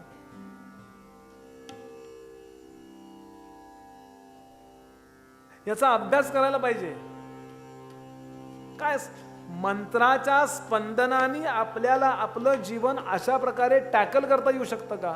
निदान जिवंत असताना तरी नीट जिवंत राहता येईल का? कारण जिवंतपणे आपण इतक्या त्या कसल्या गोळ्या घेतो, अर्ध मेले असतो. होतं की नाही बघा, ते थायरॉइडच्या गोळ्या घातलेल्या असेच लोक असतात खूप गोळ्या झाल्या की. म्हणून युक्ती सांगतो मी, महाभारतातल्या युक्त्या पण खूप आहे. युक्तीचाच ग्रंथ आहे ना. आपल्याला आवडणाऱ्या कुठल्याही एखाद्या स्तोत्राचं पठण करा, तो आपल्याकरता संजीवनी मंत्र आहे. पण तो कसा म्हणा? चांदीच्या किंवा तांब्याच्या किंवा पितळेच्या किंवा स्टीलच्या धातूच्या भांड्यात पाणी घ्या, साधं पाणी किंवा उकळवलेलं, आपल्याला जे चालतं प्यायला ते समोर ठेवा आणि विष्णू सहस्रनाम, भीमरूपी, ललिता सहस्रनाम, आपल्याला आवडतं ते स्तोत्र म्हणा आणि ते पाणी प्या. आपण मंत्रलेलं आपल्याकरता ते संजीवनी मंत्राचं तीर्थच तयार होतं. घेता येईल की नाही एवढं या प्रकरणातनं? बरं, आपलं आपल्यावर जेवढं प्रेम आहे तेवढं कोणाचं नसतं, जरी कोणी किती म्हणलं तरी. म्हणून आपल्याकरता आपण तो मंत्र चांगलाच म्हणणार. अहो पोट पाडून तो दुसऱ्यांदा या दैत्याने त्याला मारला. त्याला नदीत टाकलं, तुकडे करून नदीत टाकलं, माशाने खाल्ला. पुन्हा देवयानी आली, महाराज बाबा असं त्याने डोळे मिटून पाहायला, कुठं आहे तो? माशांच्या पोटात आहे, आणा. मंत्र म्हटला, त्यांची पोटं फाटली असं वर्णन आहे. कसं काय? तेच तर शोधायचंय ना. चमत्कार विमत्कार काही नाही. हा विवेकानंदांचं वाक्य लक्षात ठेवाल, या जगात चमत्कार एकही नसतो. विज्ञानाला जे कळत नाही त्याला विज्ञान चमत्कार म्हणतं. ते जरा चमत्कारिकच आहे.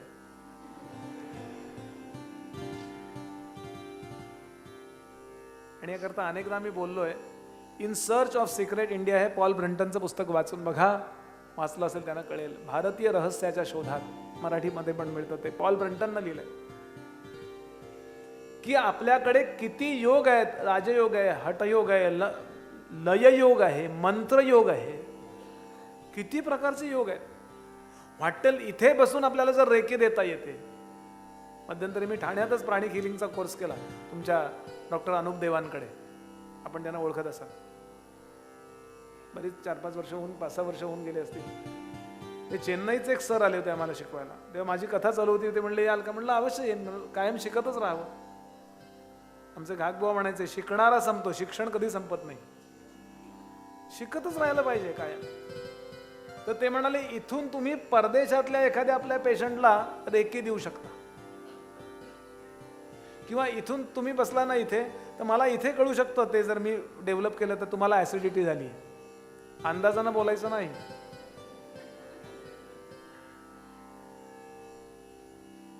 तो असेंबल वापिस आ गया. दैत्याने तिसऱ्यांदा मारला आणि आता मात्र त्याला मारला, त्याला जाळला आणि त्याची राख दारूमध्ये मिक्स केली आणि ती आपल्या गुरुजींनाच पाजली. ते म्हणले परत आला नाही. त्यांनी पाहिला सगळे जगभर पाहिला, दिसला नाही. पोटातच आहे माझ्या म्हणले तो, आता नाही शक्य. ते म्हणाले का शक्य नाही?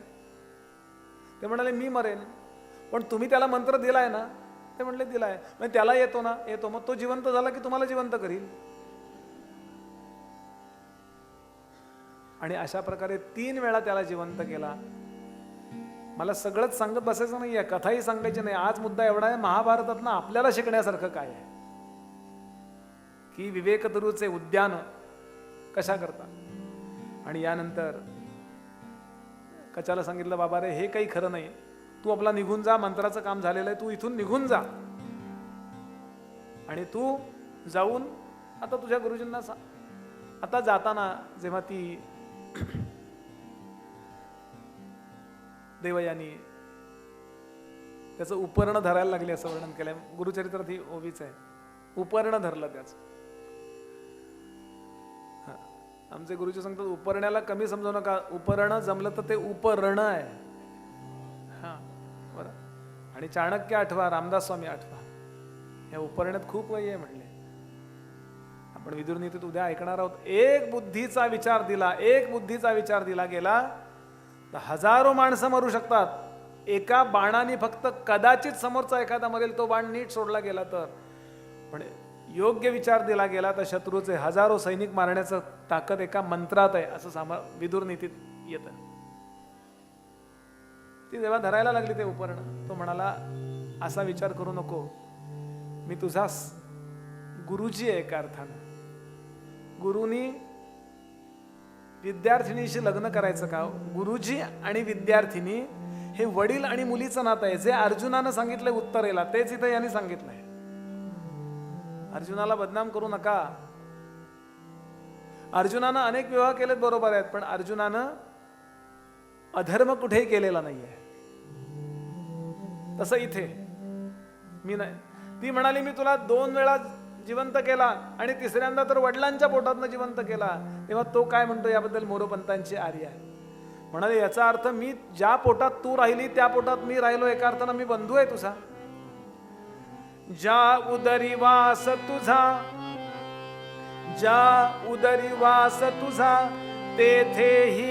तेथे माझाही हे असे नाते. केवी करग्रहण करू संमत धर्मासी जे असे ना ते. नाही मी. आणि शेवटी तिनं शाप दिला की तुझी विद्या विफल होईल, तू मंत्र म्हटल्यानंतर कुणीही जिवंत होणार नाही. तो म्हणाला मान्य करतो. हे कच्याकडनं शिकण्यासारखं आहे. हे सगळं मी मान्य करेन, पण मी अधर्म करणार नाही. एक वेळ मंत्र सामर्थ्य नाही मला मिळालं तरी चालेल, एक वेळ माझं काम नाही झालं तरी चालेल, पण मी अधर्म करणार नाही. कारण अधर्म करणाऱ्याला सद्गती नसते. आणि रडला गुरुजींच्या पायावर डोकं ठेवून. गुरुजी काय झालंय? गुरुजी म्हणाले माझी मुलगी जरा हट्टी आहे, तू तिचा विचार करू नको. मी तुला त्याचा उश्शाप देऊन ठेवतो. तू ज्याला शिकवशील ना तो काम करेल. आपलं काम झाल्याशी कारण आपणच गोळी मारली पाहिजे कशाला, दुसऱ्याकडनं मारायची.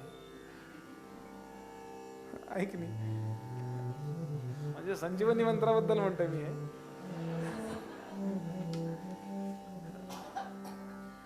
आणि कचानी आता तिला शाप दिलाय की तू, मी वास्तविक व्यवस्थित असताना माझ्याशी असं वागली आहेस, मी अशा अर्थानं कधी तुझ्याकडे पाहिलं नव्हतं. आता मी तुला शाप देतो की तू जरी ऋषी कन्या असतील तरी तुला ऋषी पुत्र पती म्हणून मिळणार नाही. तो प्रसंग इथे या ययाती प्रकरणात येतो. आता ही जेव्हा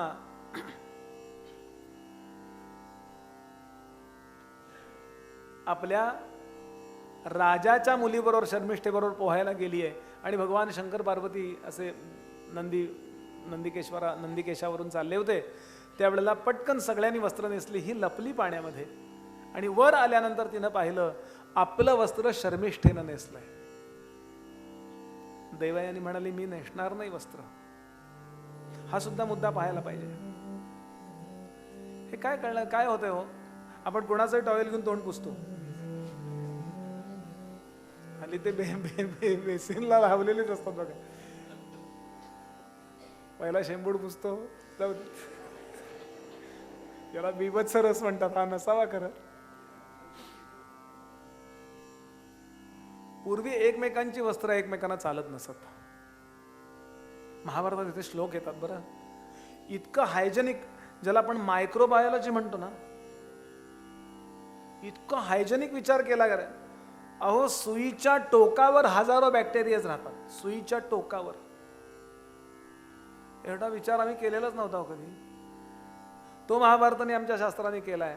मूळ श्लोक येतो, म्हणजे पतंजलींचं वर्णन आहे, पतंजलीने केलंय. शौचात स्वांग जुगुप्सात परैर असंसर्ग. व्यवस्थित शरीरशास्त्र पाळणाऱ्याला हे कळेल की किती हायजेनिक वागलं पाहिजे. एकमेकांचं वस्त्र सुद्धा एकमेकांना चालत नसे, नवे आपलं शरीर आपल्याला चालत नाही, आपल्या पायाने आपला पाय नाही खाजवायचा. त्यांनी वर्णन केलंय समर्थांनी, पाये पाय कांडोळी तो एक मूर्ख.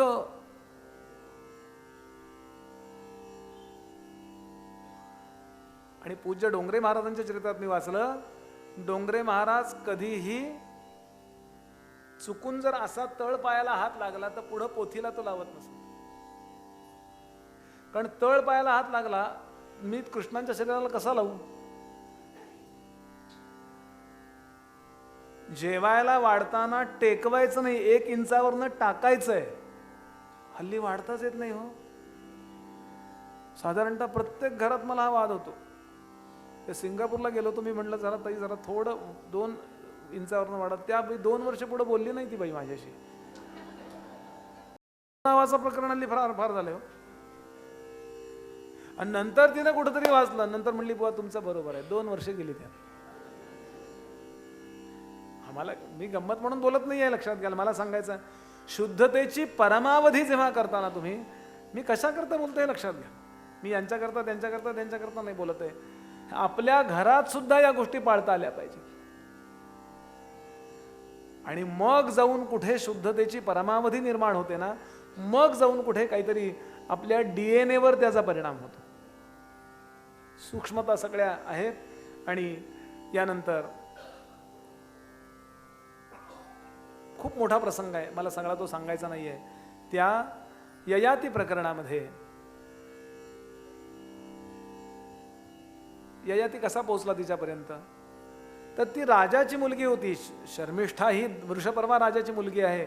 ती देवयानीला म्हणाली जा तिकडं. मी नाही, म्हणजे थोडं भांडण झालं, माय तू म्हणतात ना, असं झालं. तुझा, असं वर्णन आहे, तुझा पिता इथं बसलो म्हणून पिता म्हणालो, आमच्या वडिलांच्या दारात हात जोडून उभा असतो दक्षिणेकरता. ती म्हणली नाही, तुझे वडील नमस्कार करून माझ्या वडिलांना दक्षिणा देतो. आता इतकं मय तू झालं दोघींचं. आणि आता ती इतकी भांडली शर्मिष्ठेशी, थोडी हट्टी आहे ती. आणि तिनं शर्मिष्ठेनं सांगितलं जा रे ढकलून द्या तिला विहिरीत. आणि तिला एका खोल खड्ड्यात ढकलून गेलं आणि सगळ्या आल्या.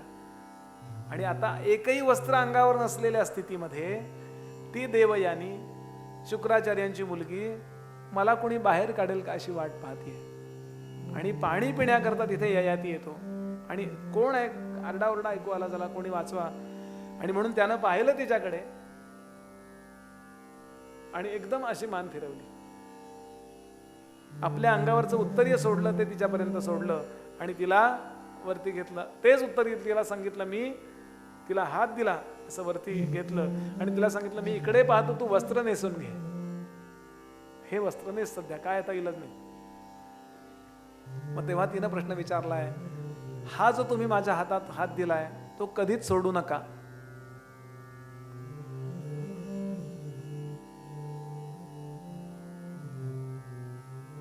तो म्हणाला, तू कुणाची मुलगी आहेस?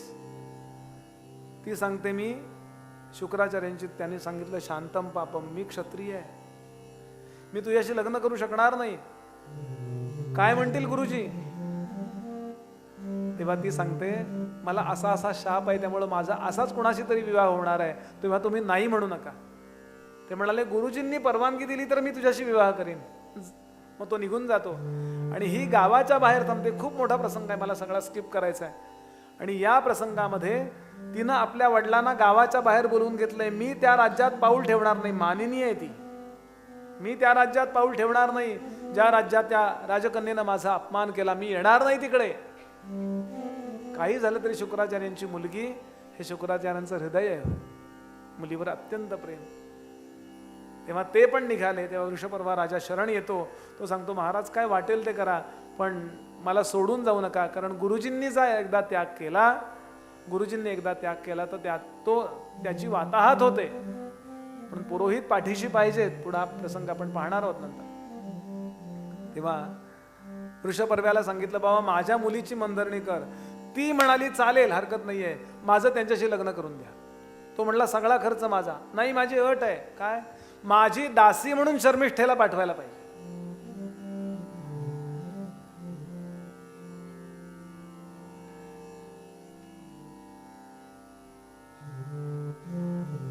आणि शर्मिष्ठेनं प्रसंग ओळखला, आपल्या वडिलांची अगतिकता ओळखली, थोडा विचारही केला अजूनही काही. आणि यानंतर कच आपला ययाती देवयानी यांचा विवाह होतो. पण जेवढ्या वेळामध्ये देवयानीला निघताना, प्रसंगच आहे, निघताना शुक्राचार्यांना अंदाज आला. शुक्राचार्य म्हणाले, बायको कोण आणि दासी कोण लक्षात ठेव. कारण त्यांना अंदाज आहे. आणि व्हायचं तेच झालं. जेवढ्या वेळामध्ये यदू आणि तुर्वसू नावाची 2 मुलं या देवयानीला झाली, तेवढ्या वेळामध्ये शर्मिष्ठेला अनु, द्रैजू आणि पुरू, सगळ्यात धाकटा, अशी 3 मुलं झाली. यानंतर शुक्राचार्यांचा शाप. या शापानंतर उशाप. या उशापातही मला थांबायचं नाहीये. शाप काय झालाय की तू मी सांगितल्याप्रमाणे वागला नाहीयेस, तेव्हा तुला जरठत्व प्राप्त होईल, तुला जरठत्व प्राप्त होईल, तू म्हातारा होशील. आणि एकदम त्याच क्षणी त्या शापामुळे तो असा जरठ झाला, अत्यंत म्हातारा झाला. फक्त तो एक वाक्य बोलला ययाती, गुरुजी या शापानं तुम्ही माझं कल्याण केलं का तुमच्या मुलीचं कल्याण केलं? तुमचा क्रोध माझ्यावर होता, बरं मी गांधर्व विवाह केलाय, 8 प्रकारचे विवाह आहेत, त्यात गांधर्व नावाचा विवाह केलेला आहे. तेव्हा बरं तिनं विनंती केली म्हणून मी तो केलाय, तुम्ही दुसरा काही देऊ शकला असतात. ते म्हणाले चालेल ठीक आहे, तू एक काम कर, तुझ्या 5 मुलांपैकी कुठल्याही मुलाकडून तू त्यांचं तारुण्य उसनं घेऊ शकतोस, याकरता मी तुला एक मंत्र देतो. काय मंत्रांचा अभ्यास असेल शुक्राचार्यांचा. शुक्राचार्यांचा सारखा राजनीतिज्ञ या जगात कोणी नाही असं वर्णन केलंय. इतका राजनीतीमध्ये कसलेला आहे हा महापुरुष. पुढे भीष्माचार्य यांचे शिष्य आहेत राजनीतीतले या महाभारत. आणि हा घरी येतो आणि 5 मुलांना सांगतो की माझ्याकरता कोण द्यायला तयार आहे तारुण्य. तेव्हा यदूनी उलटा उपदेश केला त्यांना, नाहीतरी तुम्ही अर्धे म्हातारे झालाच होता. हे म्हटल्यावर ययाती इतका संतापला. भागवतात पण ही कथा आहे, पण भागवतात फक्त शॉर्टमध्ये आहे. भागवतात त्यांनी सांगितलं, यदू तू वडिलांना मुलांनी उपदेश करायचा नसतो, लहान मुलांनी मोठ्या लोकांना उपदेश करायचा नसतो. समर्थ म्हणाले, नको रे मना शिकवू पुढीलांसी, अहंभाव तो राहिला तुझ पासी. एखादी गोष्ट सुचवणं वेगळं आणि शिकवणं वेगळं. तुम्हाला शिकवायला गेलास, इथून पुढे मी तुला पूर्ण तुझ्या घराण्याला शाप देतो. भागवतातली कथा अशी आहे की तुझ्या घराण्यातला कुणीही इथे राजा म्हणून बसणार नाही. आणि महाभारतात हीच कथा थोडीशी वेगळी आहे, म्हणून हे सगळं सायमल्टेनियसली अभ्यासलं पाहिजे. त्यांनी गावातल्या पौरजनांना आणि सामंतांना बोलवलं, ज्यांचं मत लक्षात घेतल्याशिवाय राजानं निर्णय घ्यायचा नाही,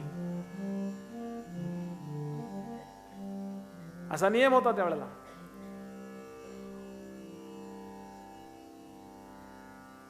आणि या सगळ्यांसमोर मत मांडलं की माझा हा थोरला मुलगा माझं ऐकत नाहीये, तर माझं असं मत आहे की मी याला राज्य देणार नाही. तुमचं काय मत आहे सांगा. ते म्हणतील ते ऐकावं लागत असे राजाला. वर्णन केलंय आमच्या पांडुरंग शास्त्री आठवलेनी की त्यावेळेला कुठला इझम होता, फॅसिझम होता का, कम्युनिझम होता का, कुठला इझम होता. तर त्यांनी सांगितलं रॉयल डेमोक्रेटिक स्टेट असं वर्णन केलंय. रॉयल आणि डेमोक्रेटिक, राजा पण आहे आणि प्रजेला विचारल्याशिवाय राजा निर्णय घेत नाही. आणि याला उदाहरण त्यांनी दशरथांपासून दिलंय. दशरथ सांगतात रामांना मला राजा करायचंय, पण तुम्ही म्हणत असाल तर मी दुसरं काही करायला तयार आहे. आणि प्रजा राजाला निर्णय घ्यायला बाध्य करत असे. कितीतरी निर्णय असे आहेत की प्रजेनं घ्यायला. अहो, सीतामाईंचा त्याग का करायला लावलाय? कुठल्या तरी कोपऱ्यातला कुठला तरी परीट बोलला हे रामायणात नाहीये. चर्चंती, पौराहा चर्चंती म्हटलंय. गावोगावचे सगळे लोक तसं म्हणत होते. आणि ते असं म्हणत होते सीतादेवी असं वागल्यानंतर, रामाने त्या स्वीकारल्यानंतर आम्हाला आता चिंता वाटते, आमची पत्नी तसं वागली तर आम्हाला तिला स्वीकारायला लागेल, अशी आम्हाला भीती निर्माण झाली आहे, असे अयोध्येतले सगळे नागरिक वर्णन बोलत होते. असं वर्णन आहे. रॉयल डेमोक्रेटिक स्टेट लक्षात घ्याल. मला मुद्दा हा सांगायचा आहे. आणि यानंतर यदूला आणि यदूच्या संपूर्ण घराण्याला आत्ताच्या भाषेत बोलायचं झालं तर त्यांनी राज्यावर बसण्याकरता परमनंट स्टे आणला. म्हणून बलराम कुठले राजे नाहीत. तुम्ही श्रद्धेनं म्हणा द्वारकेचा राणा पांडवाघरी, द्वारकेचा राणा उग्रसेन आहे. हा, उग्रसेन याला विचारल्याशिवाय काही काम करत नाही, बरोबर आहे. रिमोट कंट्रोल त्याच्या हातात आहे, हे बरोबर आहे. आणि यानंतर पुरूकडून थोडंसं, मला याच्या पुढचा प्रसंग एक 5 मिनिटात सांगायचा आणि थांबायचंय. पुरूकडून थोडंसं यौवन त्यानं घेतलं. ऐकण्यासारखं आहे. तुमच्या माझ्या सगळ्यांच्या जीवनात येणारे सगळ्याच्या सगळ्या समस्या इथे सांगितल्यात त्यांनी.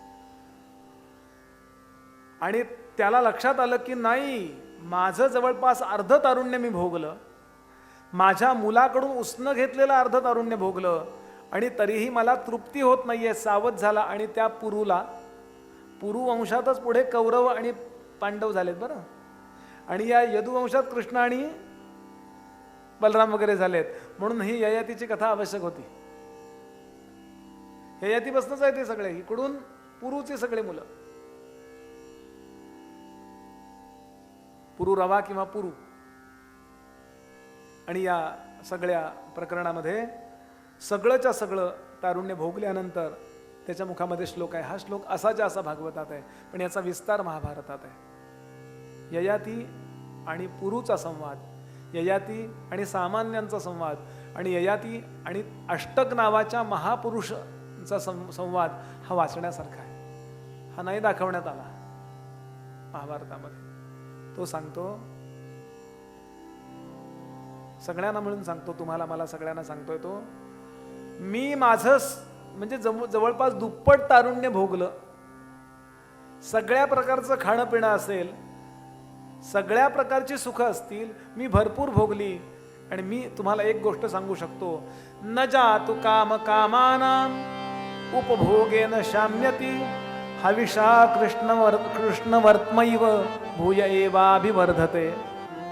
यत् पृथिव्यां व्रीहियवं हिरण्यं पशवस्त्रियः एकस्यापि न पर्याप्तं तस्मात् तृष्णां परित्यजेत्. पूर्णं वर्षसहस्रं मे विषयासक्तचेतसः तथापि अनुदिनं तृष्णा ममैतेष्वभिजायते.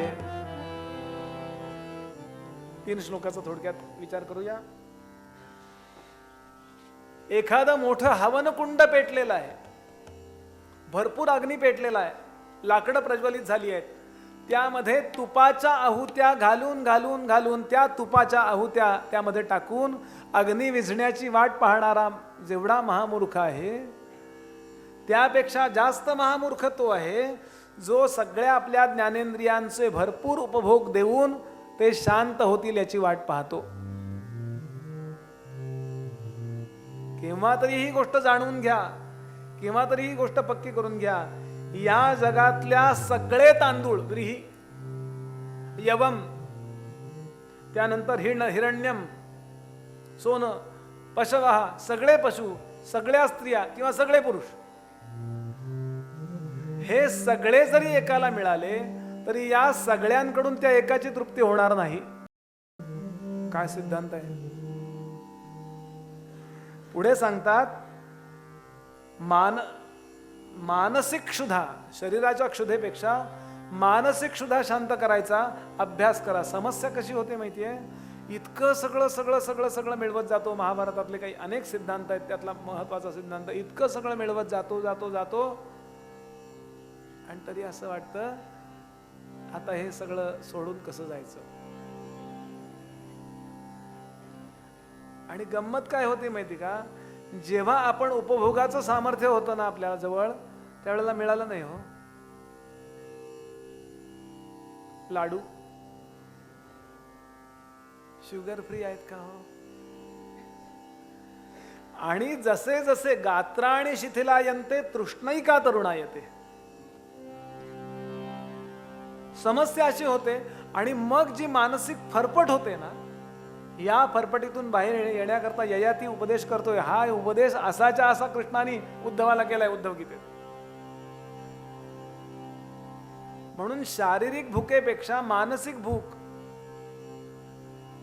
तुकोबांचा एक अभंग, एक शेर अन्नाचाड, एक शेर अन्नाचाड, एक शेर अन्नाचाड, एक शेर अन्नाचाड, एर वाऊगी बडबड, एर वाऊगी बडबड, एर वाऊगी बडबड, एक शेर अन्नाचाड.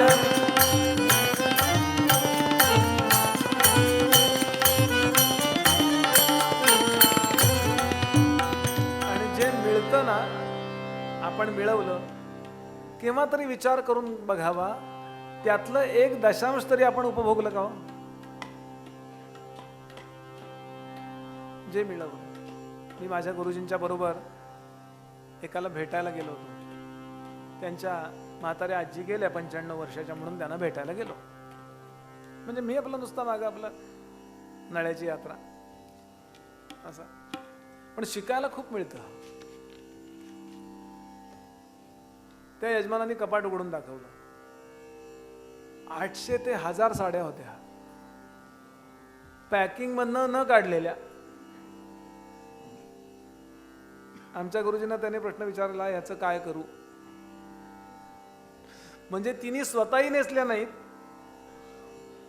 कुणाला दिल्या नाहीत, कदाचित कपाट उघडून रोज बघत असेल नुसतं.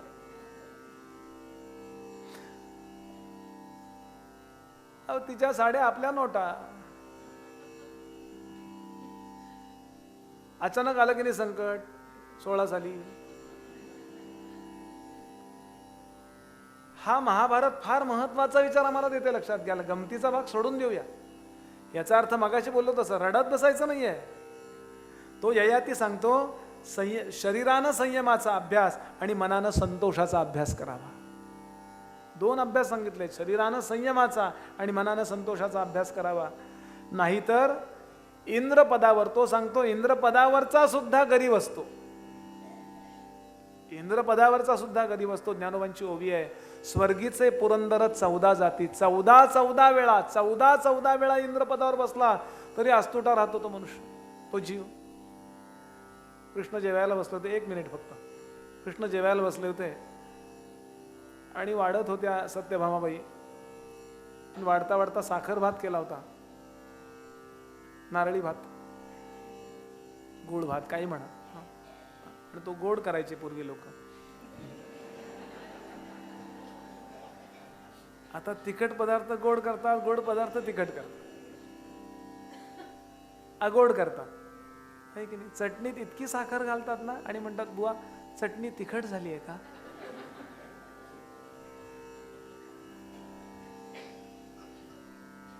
आपलं लहानपण आठवा, आपण गोड पदार्थ किती छान गोड खात असतो. आता सगळं असं अगोड, पुरणपोळी सुद्धा अशी अगोड असते. आणि तर सत्यभामादेवी वाढताना एवढासा भात बाहेर सांडला, खोबऱ्यासकट असा तांबूस असा छान भात बाहेर सांडला. एक मुंगळा तिकडून तर करून आला, कुठनं मुंगळा, आणि तो भराभरावर ते खायला लागला. कृष्ण फक्त बघितलं आणि हसले. सत्यभामा गोल वळले. का हसलात? सांडलं म्हणून ना. थोडंच सांडले, कुठं जास्त सांडले? बाई तुला नाही हसलो, तुला नाही हसलो ग, दुसऱ्या कोणाला हसला. काही काही लोकांचे स्वभाव असे असतात बरं का, किती सांगा. हे अनुभव घेऊन तुमच्याशी बोलतोय मी.